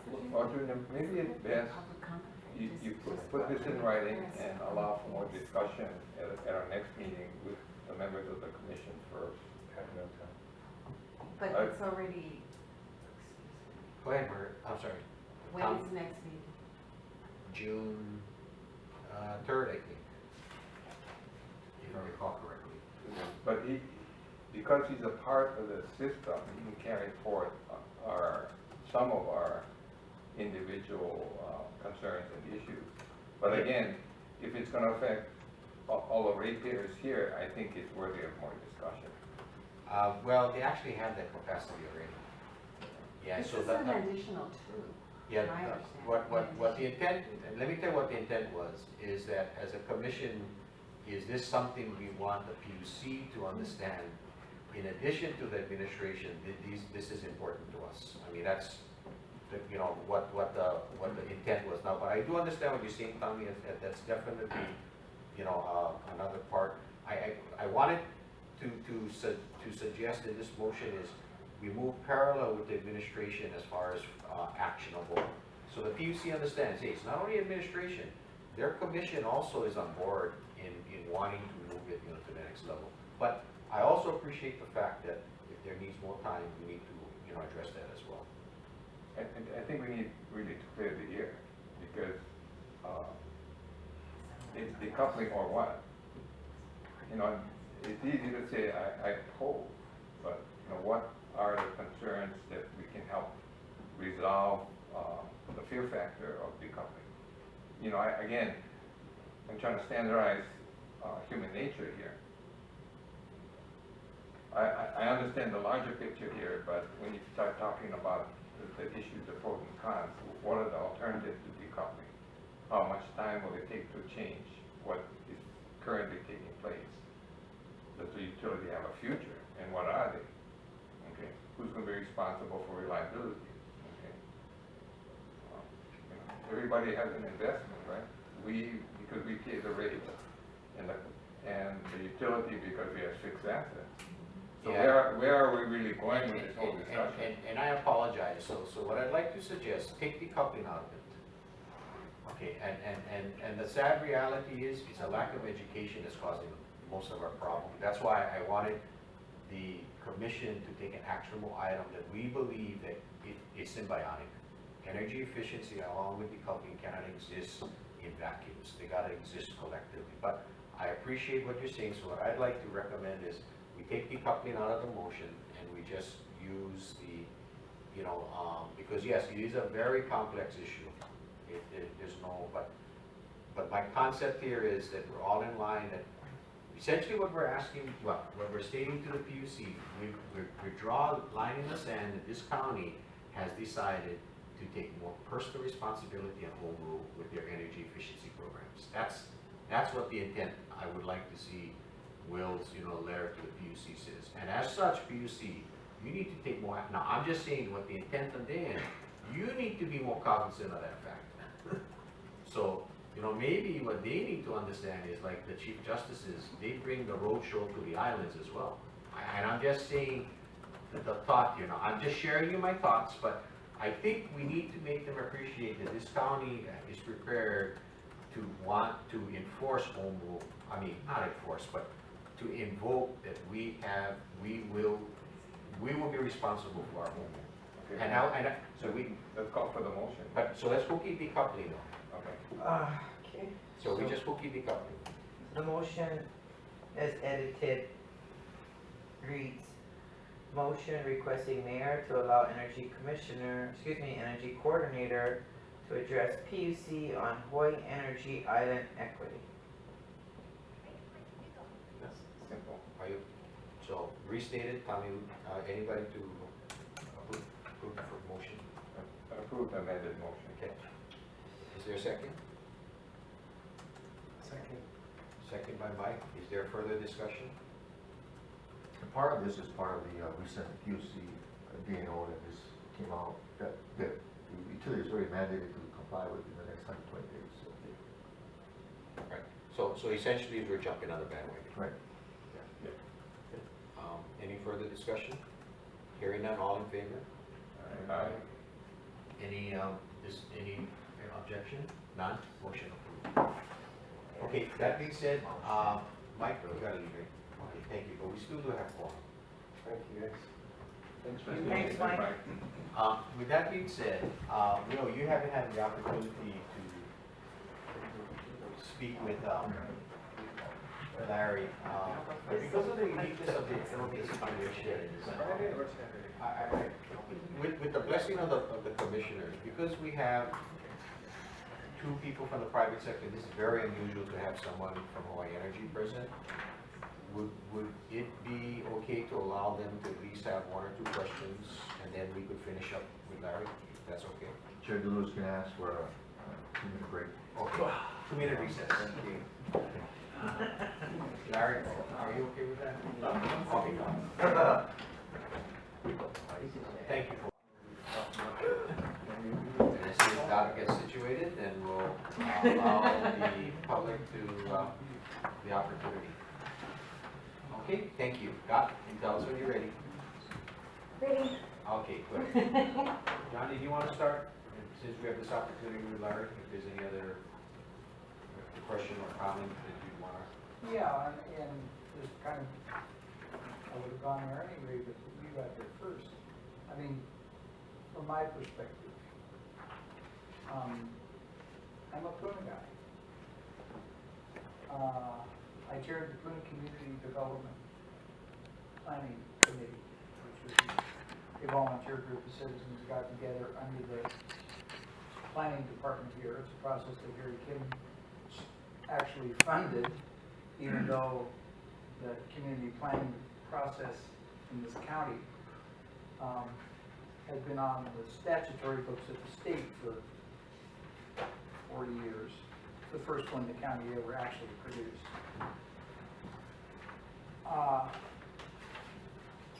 Give you a little of the statistics.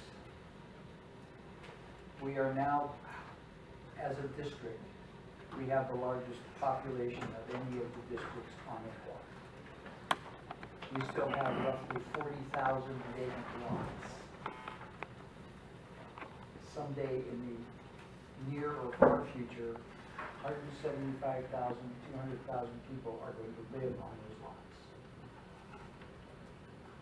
One of the subdivisions within Puna has almost the same total number of county roads, miles of county road that are private.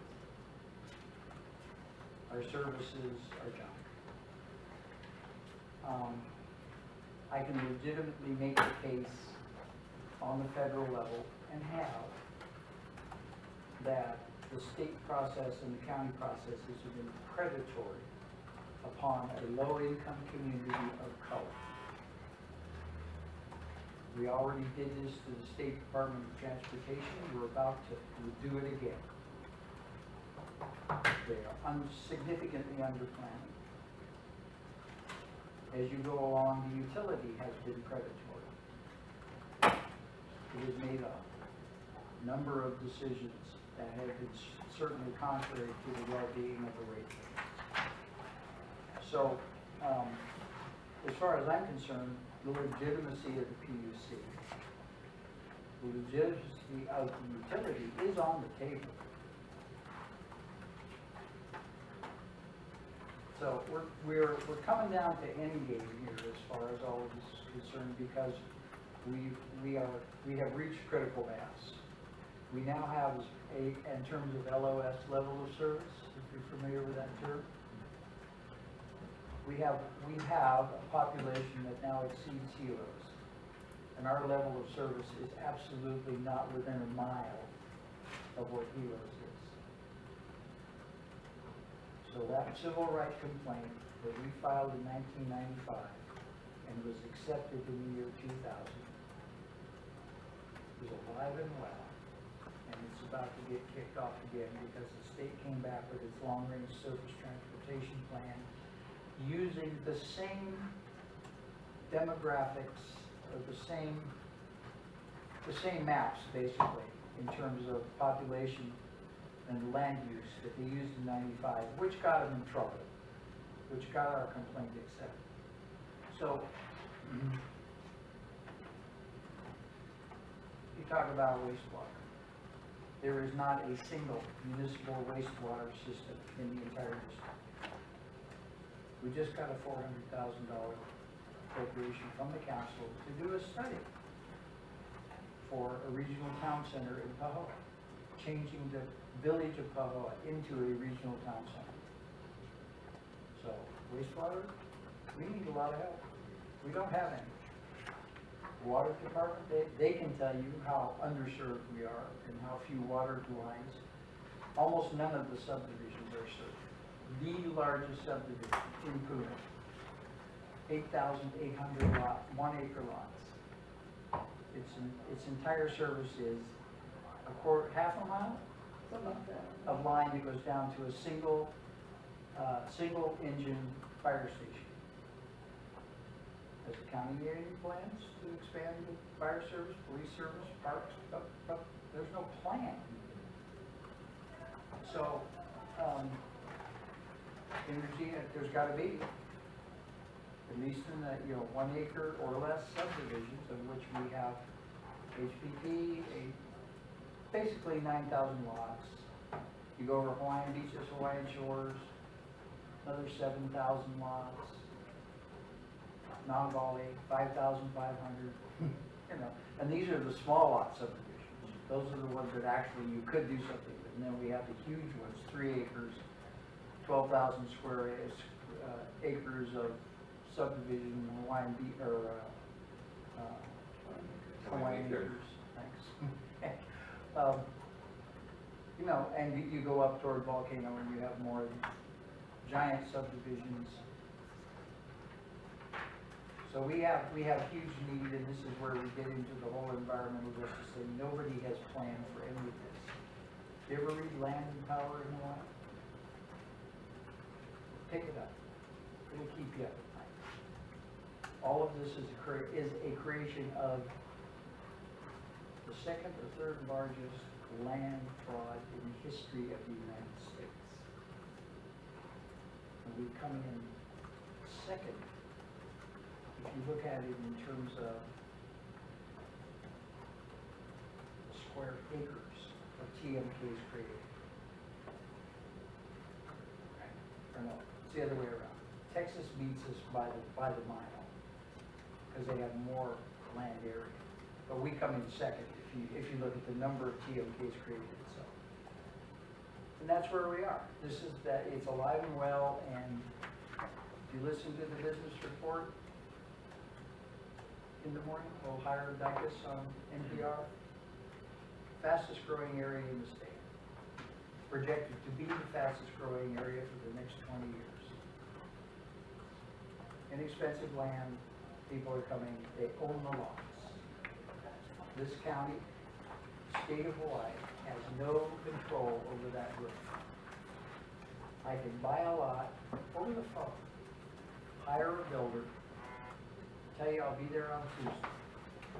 And what can the county of Hawaii do about that in terms of infrastructure? What can the state of Hawaii do about that in terms of infrastructure? Schools, roads, water, sewage, electricity, whatever you want to talk about. So, what do you do about it? I don't know. I mean, it should be a fire burning in keeping somebody up at the state up at night. Because eventually, somewhere, a federal judge is going to start telling the government here what it's going to do and how it's going to spend its money. It's happened in other places. Somehow they don't seem to believe that. But that's what it's going to come to. There's a downside. These environmental justice complaints, the downside to the community is that we all lose control of what happens. Because they will come in with a formula, and they will tell us what to do and when to do it. That's up there, and that's down here. We may or may not like that. But at some point, you have no other choice.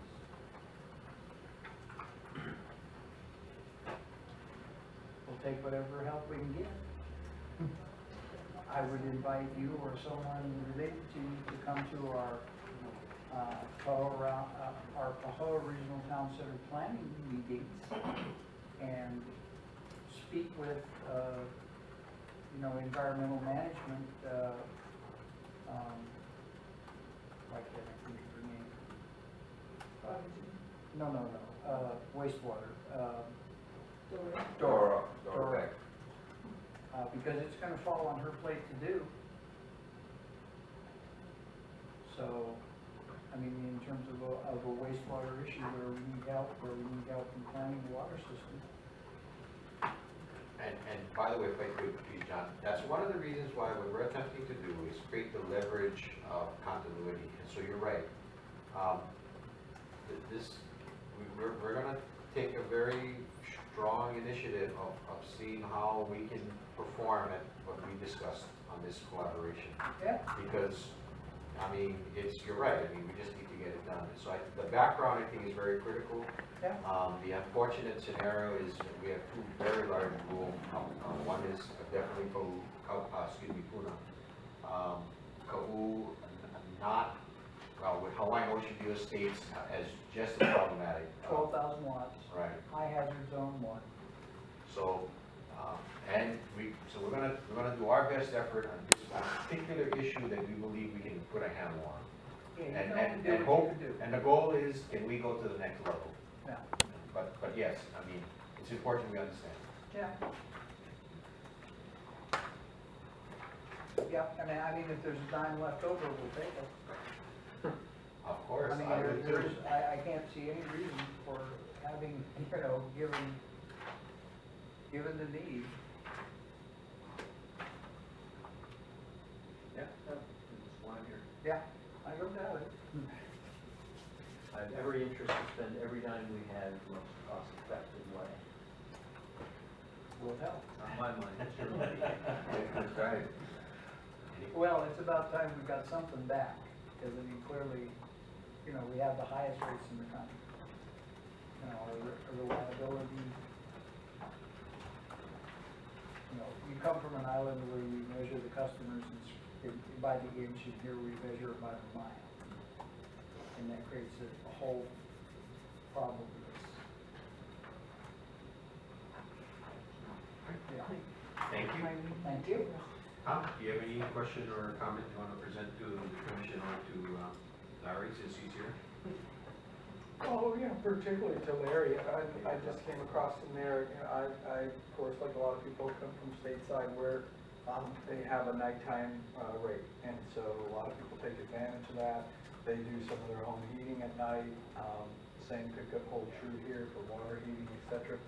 Why is there no nighttime rate? For a point of clarification, Y Energy is completely separate from the utility. There's no relation with the utility, rates, et cetera. We have, in the tag groups that Willard mentioned, have suggested time of use rates. We proposed energy efficiency projects for hydro water storage that, like in Maui, wind can use. But the rate structure, that's another issue. But we're strictly focused on energy efficiency. This coming year, we're being asked to dip our toe into demand response, enabling demand response, where there are some synergies where we touch certain customers in certain projects where what we do can help the utility do a better job with you on. Anything else? And by the way, Tom, I would suggest a great opportunity is getting a hold of Will. He can update you on a lot of stuff that's going on, and again, it's when we understand what it is, we need to know who does what, it gives us a better understanding who we need to work with. And that's really, but there is, and also, the project that the county did in West Hawaii Civic Center, which was the first county feed-in tariff program. But in any event, I think you would benefit with a great conversation. Well, do you recall our discussion about our new gym that's going up? Yes, and this was part of that. If you guys could wait till the end, I'll give you some insight on how this was the first step we felt. Yeah, no, good. But I agree, and we actually had a preliminary conversation on that issue. I'll give you an update on my report. But, Larry, did you want to say anything? Thank you. Oh, no, thank you. Gentlemen, I'm sorry, any other comments or? Thank you. Okay. I think there were additional comments or questions from the commissioners, but Steve, I know you had. I had a couple. Yes. One is just a question about some of your engagement processes in the transformational offerings area. And I guess I'm wondering, we've talked about the need to really educate a lot of the folks, even within county government, who are managers, for example, in the different departments. But that doesn't stand alone in terms of the potential for getting information through the organizations to the people implementing things within different organizations. This could also apply to large companies and corporations, etc. Is there any initiative that you've considered or planning to to actually engage and work with people like the department managers at the different counties or the state, to give them an idea of best practices and things that can be done within their jurisdiction, that then they can become implementers and make stuff happen as well. I don't know if you get the credit for the savings that came about through that or not, or how you'd even measure that, but it seems to me to be a very effective way of employing other agents to make this change occur more quickly. And as we've heard, there's more impetus now, more than ever, to have a sense of urgency with respect to the adoption of these efficiency measures. I mean, we've all seen things happening, the IPCC reports, I mean, all of this stuff that's coming out. The new report was released today by the government of the US about climate change, and everyone's saying, we've got to get on this right away, we've got to push a lot harder than we've been pushing already. So along those lines, that's just one area. And again, you know, we are open to collaborating with you to explore some of these other areas, but has that been considered, doing something like that? Two answers. I didn't pay you to ask that question. So this is the first concrete example of best practices. I think this would have been possible if we didn't have willing engagement from Board of Water Supply Department, so on and so forth, to make this happen. Can you state the name of that? This is Water and Wastewater Energy Management Best Practices Handbook, published last month. It has only been started to be distributed. There's a conference going on this week on Oahu. So this is like literally hot off the presses. But this is an example where best practices and engaging with energy-intensive infrastructure to capture energy savings. Along the lines of transformation, you don't save energy by publishing a book. So transformational is getting the information out there that will lead to energy savings within 3 to 5 years. I think this is going to be a bullseye where the information is getting out there with willing partners, something's going to happen. So this is a good example of working with, you know, county. There's also private water and wastewater. Definitely water. I'm not so clear about the wastewater angle, but so that's example A. In terms of just offices, we've done a few projects in PY12. We did some work with National Guard, some county offices with behavior-based education, where just in your own office, understanding plug load, air conditioning, lighting, to look for opportunities. I would say those were more at the pilot scale. They were extremely expensive with the subcontractor that we used. So we're looking for more cost-effective ways to do that. And presently, we're working with developing easy-to-understand content to be distributed electronically with Conduit. So the idea behind this project with Conduit, it's mentioned in last year's annual report, is in targeting hard-to-reach families. We've been doing sharing the law with LNY. LNY is one person, has an assistant, but when people deliver the message, things get expensive. And they have to come to a certain place in here, you know. So it can't scale. It's very difficult to scale. Helen's working around the clock and she's reaching 3,000 to 3,500 people a year. It's a lot of good experience, but it's only 3,000 people a year. So the other strategy that we're going to we're currently working with right now is to develop easy to understand content that is primarily tips and behaviors that can be distributed online, internet, smartphone, etc., combined with like short videos. Where we've inquired with, I guess, very specific departments who have traditionally more of a role in terms of overseeing activities that have implication with respect to energy consumption in building department, Department of Transportation, you know, all the street lighting work that's going on. I mean, there's a lot of different areas where I'm envisioning if you had specialists come over who could meet with the department heads and all of the subordinates in that department to give them ideas about, in that departmental jurisdiction of the activities they cover, what are some of the things the other counties are doing, other places in the country are doing, things that they could adopt and what the potential might be from pushing forward some of those initiatives from the individual department levels.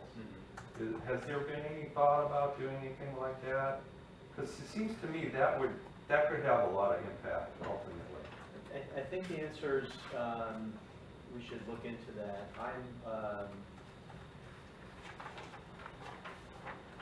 It may be that we're not reaching the right people within the county or state government. Are you thinking specifically within? Well, I'm looking at the county right now because that's the context we're operating within. I would interject.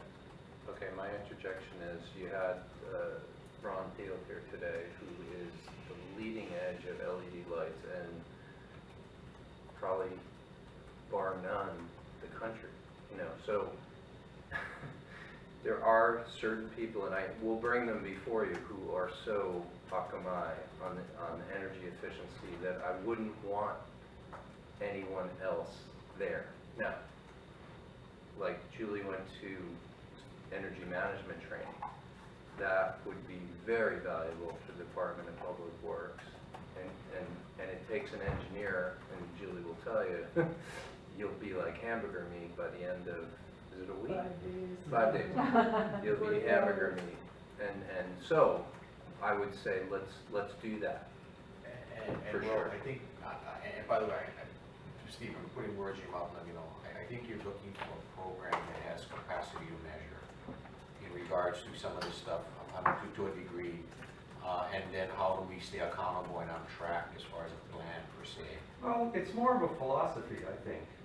That's tougher. That's Well, it's tough in that you're not going to get necessarily the measurement rewards for that. But in terms of implementing efficiency, when we talk about the building department not necessarily being on board with respect to efficiency here. Not true.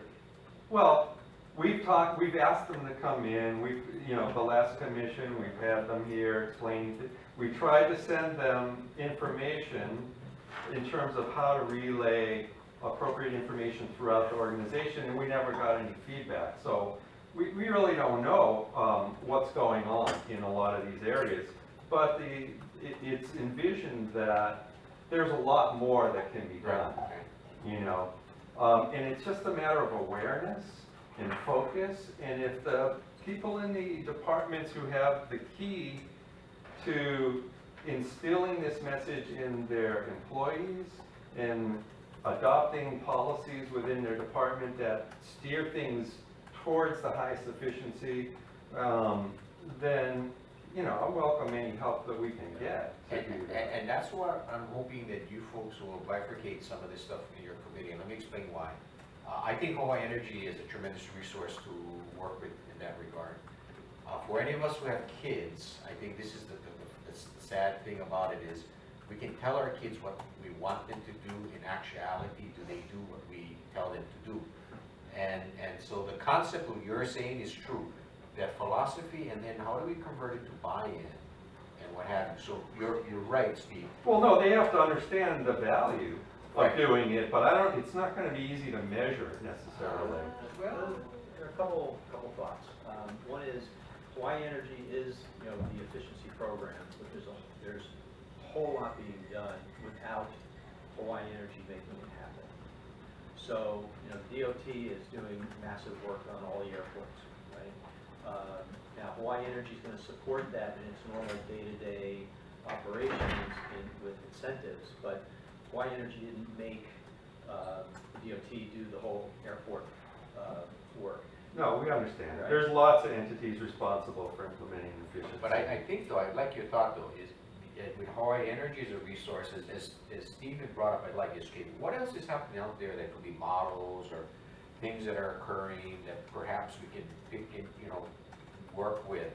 And that's right, and sometimes the delivery of having the partner makes it a little easier for us to get what we'd like done.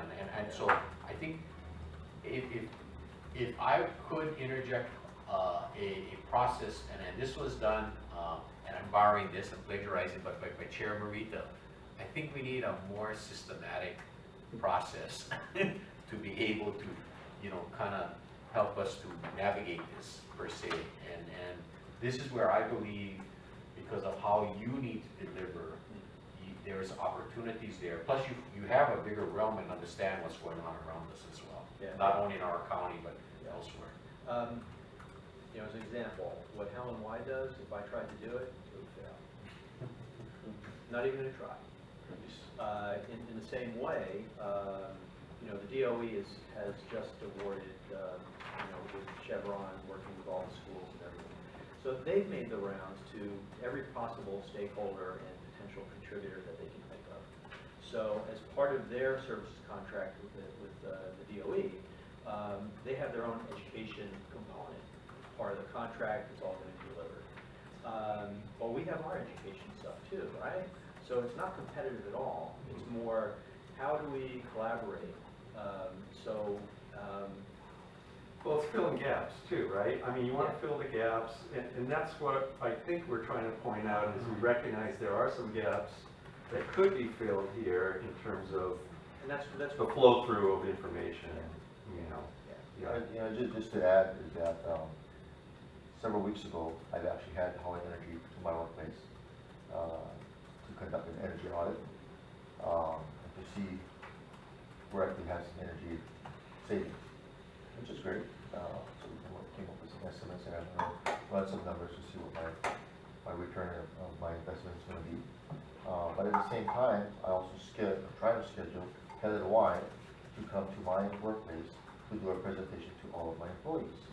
And again, because we're part of the Education and Outreach Committee, I need to gain myself first-hand knowledge and educate myself first before exploring it out to others or to present it to the Energy Advisory Commission and so forth.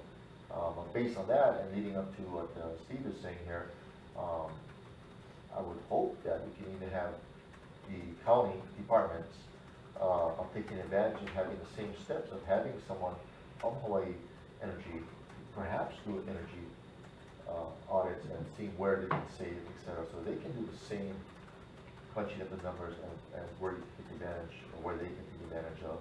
And because that is what we discussed at the beginning of our commission, was to understand, hey, we need to walk the talk. And if the county can walk the talk, then it's easier for us to expand it out to the community as well. You're not going to always have people jumping on the bandwagon all the time from various departments.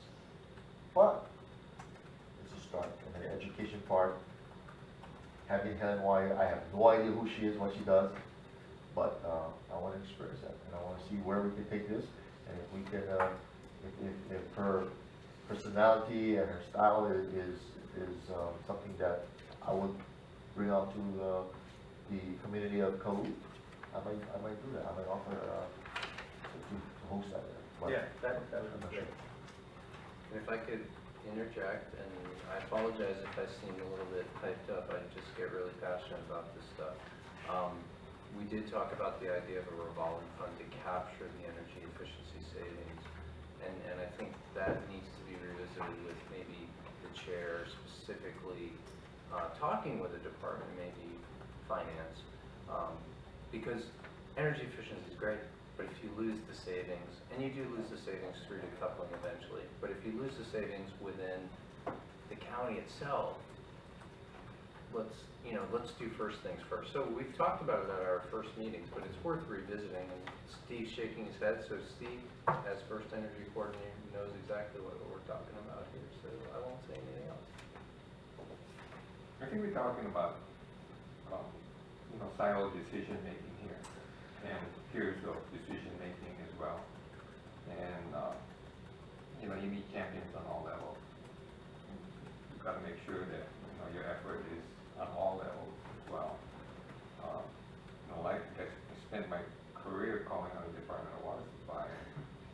And again, then I had my chance to be on the water board, trying to affect change as well. But the basic understanding of the water utility is that the revenue driven.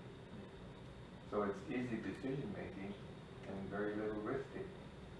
You know, the county in many cases operates on that level too, on a day-to-day basis. So affecting change is very difficult. So you mean, you're talking about 3 to 5 years, that's an optimistic change. You know, Julie has a supervisor who reports to a department head, who reports to the manager, who reports to the water board. By the time it gets to the you know, the decision makers, is it appropriate for the budget, and can we get things done in a timely manner that meets everybody's expectations? So I think we need to understand the basic operations of the individual entities, as well as the different departments within the county itself. But as Marvin said, you know, the county needs to lead by example, period. Okay. And we got to spend money to save money. And we need that basic understanding. The question of capturing savings and who benefits, again, that'll be debated until eternity. So I think we need to get off of that. You know, we need to say that there's a greater benefit. And the greater benefit just walked out of the room here, you know, in Montreal. That's where you should be pouring your money. Because it affects all communities. There's streetlights in every community, so everybody benefits.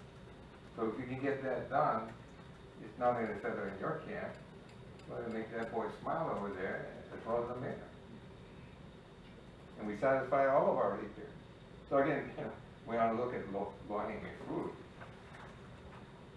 There's a lot more streetlights that need to be converted over, and immediate savings and benefit, not only the mayor's budget here, but serving the individual communities more safely and efficiently. And Tommy, hang up to that thought, because one of the things that we want to be tasked with is the recommendation on how to utilize that interim savings in the county, so it's just not a one-time deal. As you mentioned, just because we save the money, it ain't coming back from other programs incurred the way it's currently done. But it's because we gotta develop something that makes sense, a reinvestment model.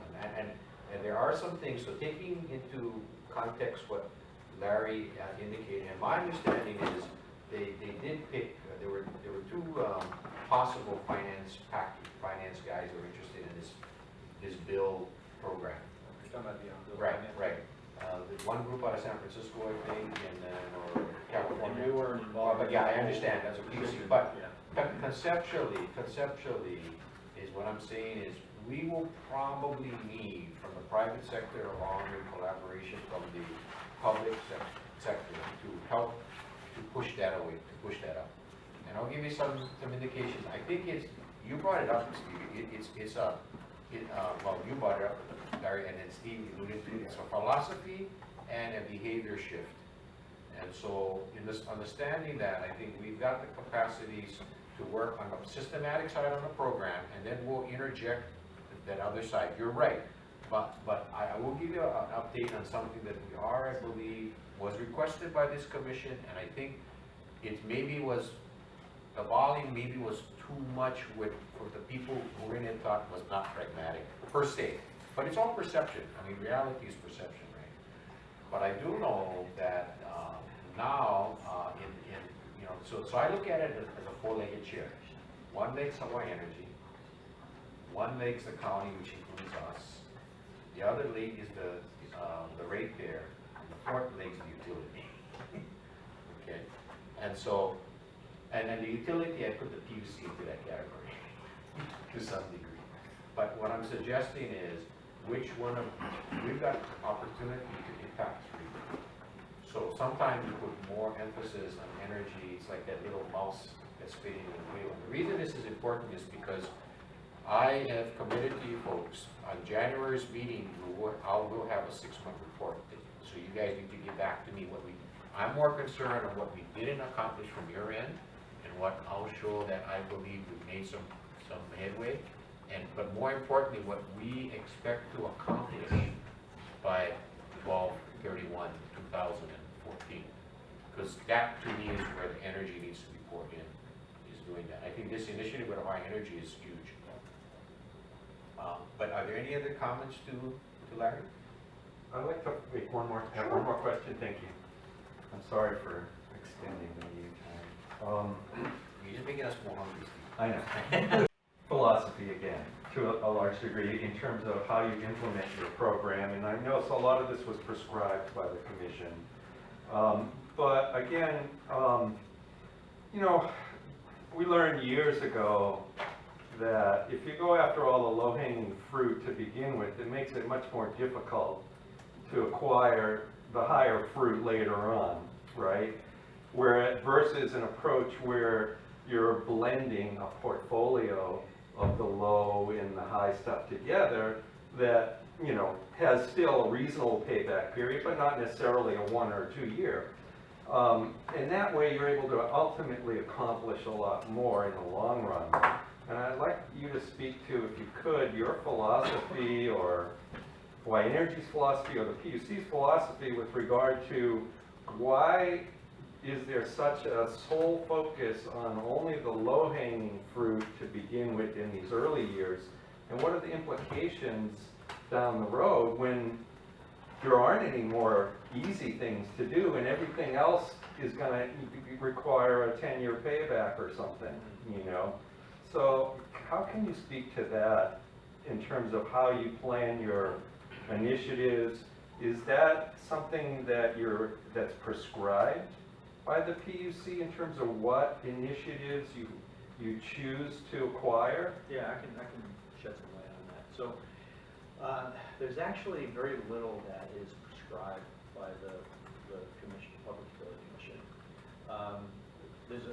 Our contract manager basically facilitates that dialogue between the PUC and the program. So his role is to oversee the Hawaii Energy Program, and he's chosen for that job. You know, that's a contract, so he's reporting by contract to the PUC. Because of his experience with the mainland and other utility programs, to kind of know what's going on in the industry, and, you know, That's Flanagan out of California? I'm sorry? Flanagan and Associates out of California? Yeah, it's Jim Flanagan right now. Got it. So, okay, so what does get prescribed? The budget gets prescribed. The breakout of the budget in terms of split between residential and commercial, how much can go to incentives, how much can go to T&M, and within T&M, how much is limited to marketing. So those are some high-level prescriptions, if you will. Now, outside of that, the other prescriptions are the energy goal.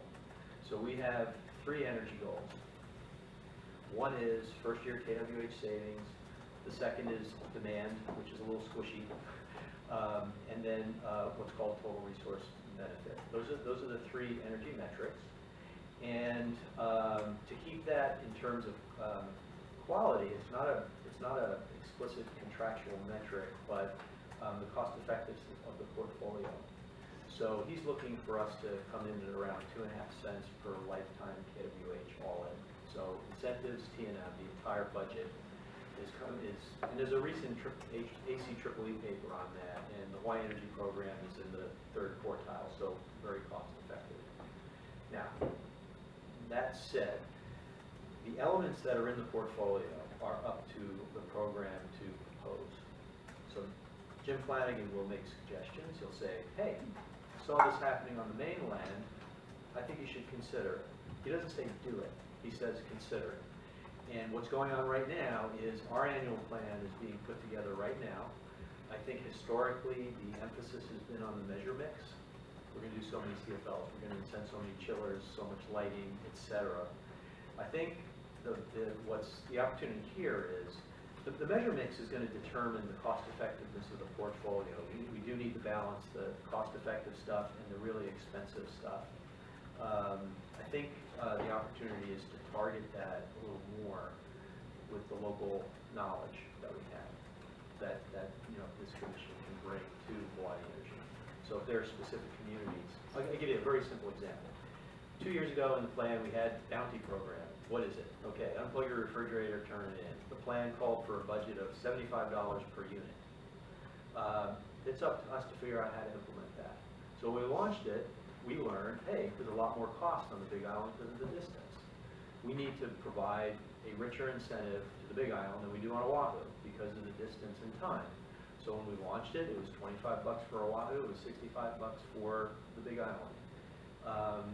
Those types of decisions, or program design, if you will, can be made at our discretion if we know where's the best way to make it effective. And that's often done through local knowledge. The bounty was a simple one because when we were getting together to understand the recycling process, we just learned, hey, this isn't going to fly. It's not without the proper incentive level. So those types of things can be done. We have had specific projects, the most notable recently on Molokai. So on Molokai, you can't buy a refrigerator. You can't buy a new refrigerator unless you go to Maui. So we partnered with Blue Planet Foundation and Sustainable Molokai for a smaller trade-in program. We spent close to full cost to get refrigerators traded in for local residents. So on Oahu, it's a $125 trade-in. We spent in rebate alone $275 per refrigerator, plus Sustainable Molokai costs, plus Blue Planet costs. Now, can the portfolio bear it? Yes. It's more expensive on the incentive side. It's far more expensive in time than the T&M side. But right now, they can't trade in a refrigerator. They have nowhere to go. So, coming year, we're going to look for a more cost-effective way to get Energy Star refrigerators for purchase on Molokai by finding a retailer or somebody that can work with us and determine what kind of support is needed to make something like that happen. But we were able to do that because we had local knowledge and a local willing partner. It was a struggle, but we got it done, and we did I think 210 families. And in some cases we were flexible, and the delivery company actually delivered and installed the refrigerator, not just curbside. So if we have the right partners, there's a lot that we can do. Do you have someone in Hawaii Energy that focuses on the establishment of local partnerships? Because it seems like that would be a full-time job. We are hiring a trade ally specialist. The intent at this point is that it's going to be more focused on the small commercial vendors like contractors and stuff. A lot of the partnerships have been through our transformational program. And that's where a lot of the outreach and relying on those types of subcontractors. But you're right, it is a lot of. Actually, Steve, that's my intent. We'll actually develop that model here, and we'll have a heavy hand in that with this collaboration. I mean, seriously. I mean, two years ago, we did a similar thing on Lanai, and it was only, I think, 50 refrigerators. And so I went over for one day, and there's a local guy, George, a local fireman, and you had people just, that's why they call it Hui Up, but we were following a pickup truck with 2 fridges on the back, and literally delivering the refrigerators. They're very expensive, but the scale is typically small but impactful. So in the grand scheme of things, this little project that has a big impact for a community is within the capacity of the program.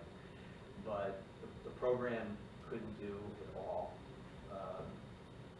Between the people, the resources, working through the nonprofit allows us to work through them with a volunteer base. Leidos, there's risk red flags all over the place with that we can work with a local nonprofit, and then they can leverage their people to make these types of things happen. The strongest resource we have is money. And when we work through local organizations, that money can go very far relative to hiring a professional company to do everything, so.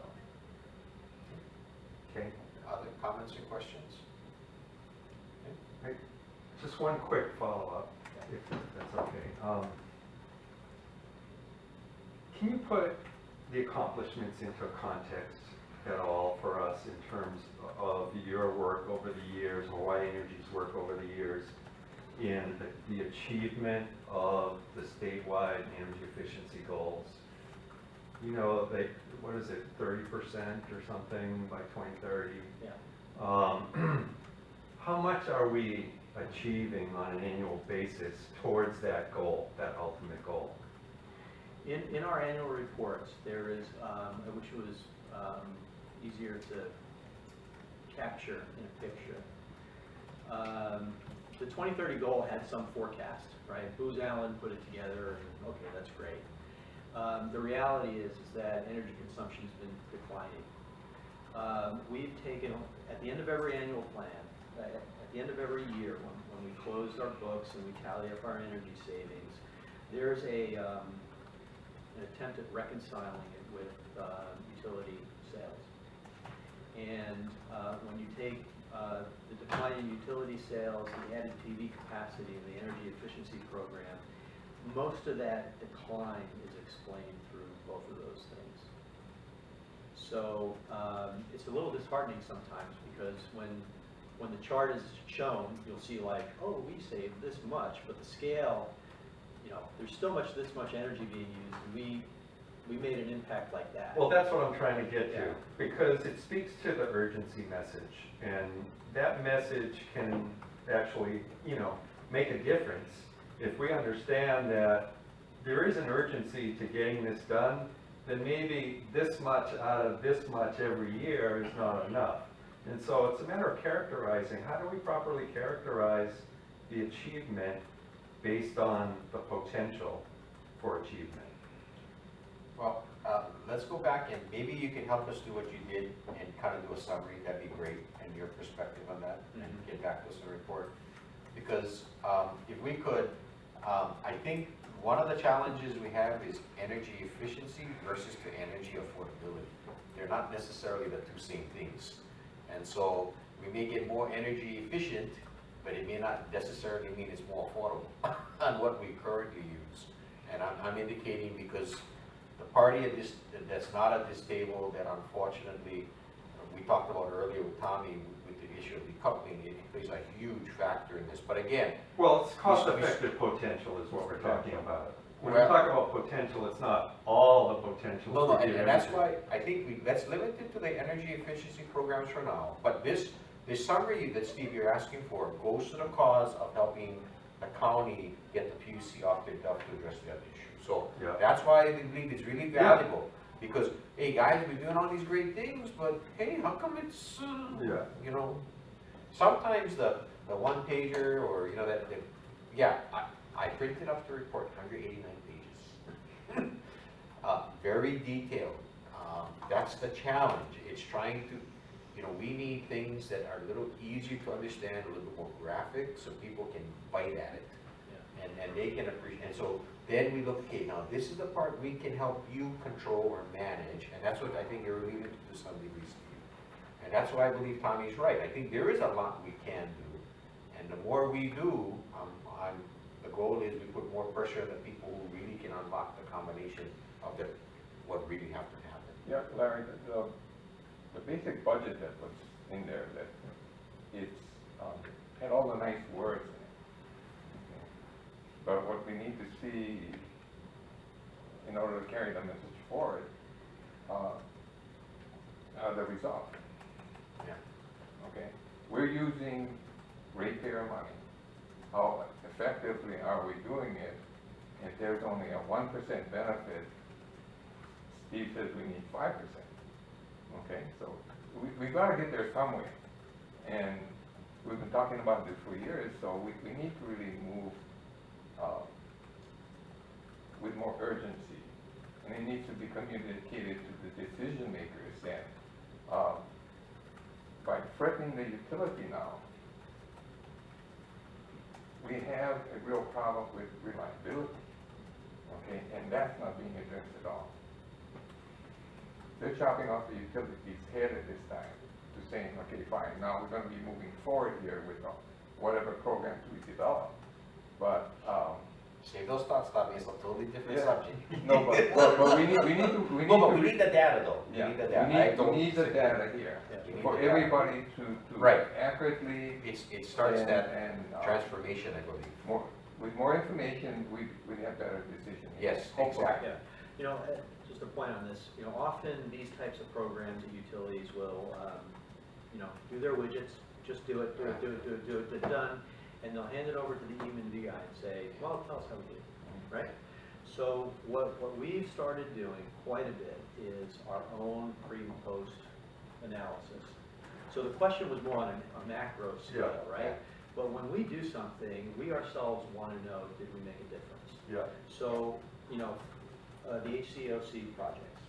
Now, there were homes there that they were, some pulled out the copper tubing in their home, right? But they still got a hot water system, and big bucks were paid to put hot water in their home. We decided to take a look in aggregate for these 100 or so homes. What was the aggregate energy bill 12 months before? What was the aggregate energy bill after?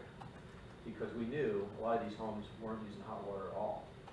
But we still went ahead and said, you need hot water.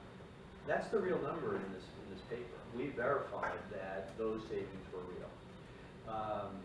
So I'll take that thought. Based on what Steve indicated, could you forward that information to this commission? Sure. I mean, yeah, given the privacy and all that kind of stuff, yeah, at the right level, that information. Well, and again, it can go to the Yeah. education committee, to work on that, Steve, as that opportunity, Tommy, for the outreach, to understand how to communicate. So, yeah, some information you'll use will be between the parties to digest and see how they can take it forward. I think it goes back to Marvin's thing is, you gotta be able to understand before you can actually be a proponent. Yeah.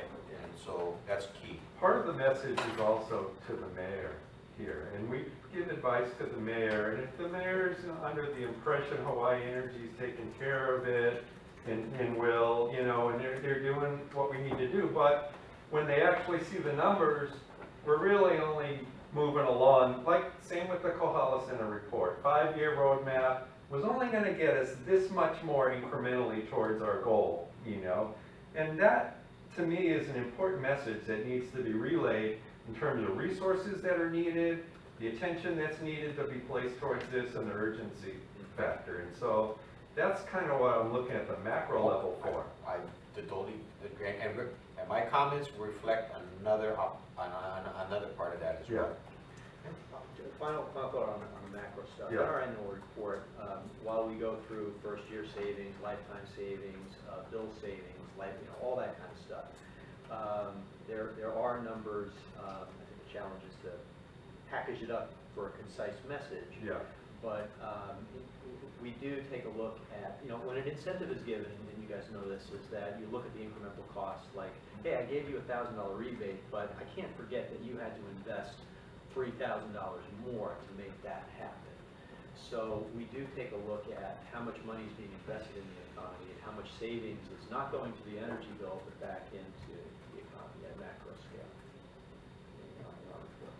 Again, the task, I believe, is going to free flow a little easier when you guys get it down to a smaller group.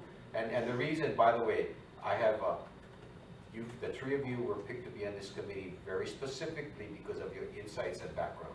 So I think you'll be more deliberate and decisive in what you would like to get and how you believe it needs to be formatted and how to move forward. So because I believe we don't have the necessary time as a commission to be able to say, okay, this is the report, let's again, you guys you can get it down to a point where most people can understand when you guys deliver it to us, and I believe that's the key. Before are there any other questions, comments? Any other commissioners have any other questions, comments? And again, the suggestion for Hawaii Energy to come to the commission first, I think is an important step, Yes. rather than going straight to the subcommittee. Right, you're doing the work of the committee, I mean, the commission, right, Tommy? It's just to expedite, I believe, the urgency piece, to get the information and helping us to disseminate. Because I'm looking to you folks to decode. No, I mean, in all actuality, is because, again, the complexity of it almost makes it like people, well, why should I even try? I cannot have impact, not gonna help me, you know, so why even try? Now, that's on the ratepayer side, so I agree. If I could, real quick, on the Ron, your question a little bit, John, excuse me. We, through Will, have asked the county and specifically Public Works, to please give us a list of all ongoing projects in any type of energy efficiency they're doing and what they see as opportunities of projects that have the ability for us to assist them with. So they're going through that process. Now, specifically, mentioned the community concept, which almost is the same, what you brought up, Larry, is there an opportunity to have more capacity to serve more in a way that people actually can use those as those community models, I guess, per se. People see, they believe, they tend to start asking questions and you go from there. And Tommy understands that and can work with this. But, so that's on the radar, and I can tell you that there's concurrence. The key to it is now, how do we get it to we can implement? And Hawaii Energy will be a big component of this working group that we'll do, because there's a lot that can get done. And it's just we need to do the first steps. The second thing, as indicated, is I'm you know, this thing about the 6-month report. I want you guys' input. It's not going to have any value if we don't address things we've not been able to achieve. And you know, it's easy to sugarcoat it to say, oh, these are the nice things, these are the people we talk to, this is what they say they're going to do, blah, blah, blah, blah, blah. Hey, be pointed, that's fine. But this report is on behalf of my report to the commission and to the mayor. But you folks will have your ability as individual commissioners to say, this is the direction, or we're not going to, that's fine. All of those things need to be inputted, because it allows the context to be looked at holistically. So when we take a look at that and we don't see an interconnectivity, then that's a big problem. If we see interconnectivity, but it's not creating a stronger strategic perspective, then we're gonna, as a commission, have to decide, okay, we have to rethink, is this. Last thing, food for thought. One of the things I shared with Will before this meeting yesterday, I am very concerned, especially as regards to get to energy efficiency, the real impact that we can have in our community. Not saying that we can't lead to it. One of the things I believe, and this falls under Calvin, is in transportation. There is definite, immediate impact in transportation. And so, I need you guys' thoughts on that. First of all, I mean, I know the state has done a study in regards to the petroleum distributors and what have you. But being a huge consumer of petroleum products in our business, and so is Calvin, I gotta tell you, they're the worst guys to work with. But that being said, is because maybe we don't understand enough of them, because they're not a regulated industry. So, if we could figure out a way to either get more efficiency out of transportation or what have you, that's money in our, you know, like water, that's immediate savings. So I've asked Will, we've got to take a little bit more effort to start looking at that transportation issue. Now, it is covered to some degree as far as in the West Hawaii project that Will did with NREL, but I think the concept here is we've got more ability for people to understand what we want through transportation. And then hopefully it's a jumping point. So that being said, any opportunity you folks have in regards to transportation, need to address that, and we'll get people to come, well, actually not to come, work on, okay, what are the objectives of transportation? So Calvin has already started working with Tom Brown on that to some degree, and so he's doing it. But I just want you guys to understand is sometimes you need a project that grasps the opportunity of the general public to jump on the bandwagon, so to speak. Okay? Is Kelvin able to work with any other departments like fuel? Well, we're hoping that between you, he, and Tom, you folks come up, same like with Steve folks in their communities, that you can help facilitate that interconnectivity with the department. So if they're, you know, this what you brought up, Steve, I would hope that a department would say, you know what, we wanna work with you guys on this concept as far as how do we work with philosophy, how do we work with behavior change and things. I mean, that's exciting to me, you know, this really is. But perhaps we need someone to say, will they work and see how we can maybe model this as being something we can implement within the county with Hawaii Energy's assistance in regards to that. You're right. If we can model and then duplicate it, then the investment is not so costly. If we can't model it, it becomes very costly. We've got to repeat it the same way. So you're right. It's got to be able to be repeated. Okay. Questions, comments? Will, for the sake of time, you've submitted your report. Is that okay? Yes, sir. So, And he's available to us at any time. yes, and I Day and night. 24. Now, we're up to subcommittee reports. Calvin, any report? You're talking about that, we were speaking with county highways to come on some of the initiatives that we talked about. Okay. So, yeah, it's ongoing. Any progress with the Department of Water Supply? I know they've stopped doing a couple of things, but I don't know if you're gonna reinstate something. Maybe the chair can go to the water board. Yeah, there's a new chair,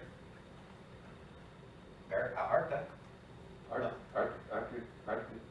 is completed 5-year term. Okay, well, Craig replaced him. Yes. Okay. Okay, I mean, I'd be more than happy to, it's not a problem. Policy, actually, you folks were sent a draft a couple, like 2 months ago, updated and forwarded to you folks for your review to articulate. Of what? I don't recall. No, it wasn't sent. What is Oh, this? excuse me, it was circulated on the policy committee. I'm sorry, okay. I will have it circulated. It's in its second rendition, so I apologize for, and again, additions, deletions, whatever. Okay, I'll forward that, I'll make sure that we forward that to you folks. And lastly, Stephen Thomas, Education Outreach Community. Well, we met as a group mostly to focus on our planning for engagement with Hawaii Energy this time around. So that was our and, you know, obviously the results are evident today in terms of the direction that we're taking, but we do plan to revisit some of our other objectives as well and look at that. You know, we're still trying to talk about outreach as well. You know, whether we can use the word seminar or workshop or presentation. You know, it yet to be decided. But again, I think defining our roles as vision keepers, to use a term, I think that's our role here.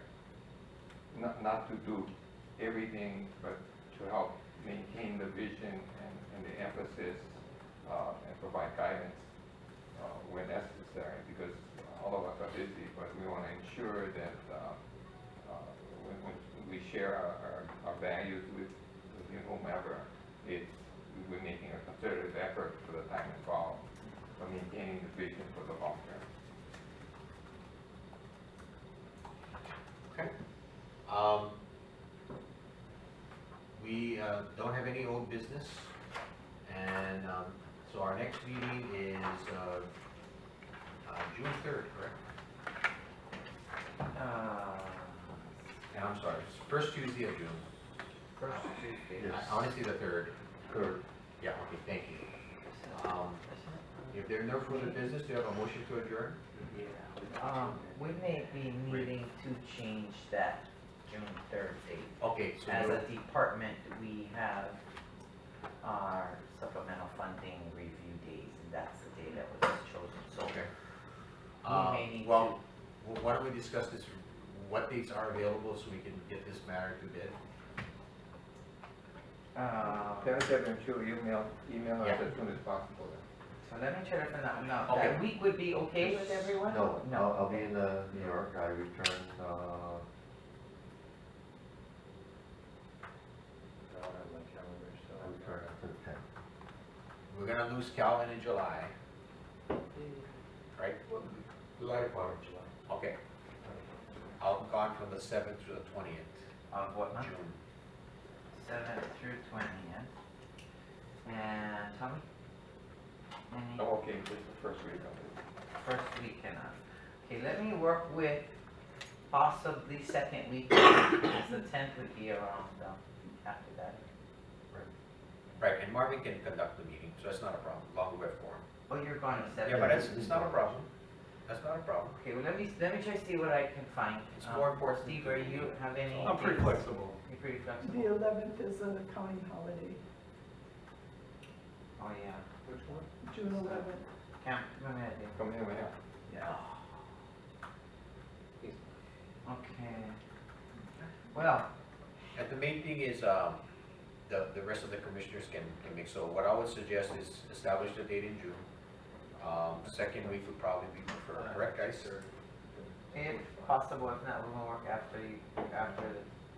Wait, Calvin, when will you leave? July, Oh, that's July. Yeah. yeah, July. June, you okay? 12th. Excuse me. June is okay. June is okay, and July, what did you say? July 12th, I think. 12th, okay. I'll be back on the August 5th. Okay. Okay, let me see what I can find, people. Okay, thank you. If not, there's no further business, do I have a motion to adjourn? Move to adjourn. Tommy, motion, second by Calvin, all in favor? Aye. Any objections? None. Thank you very much, sorry, long meeting today, guys. Yeah, Had a lot to Please cover. have lunch.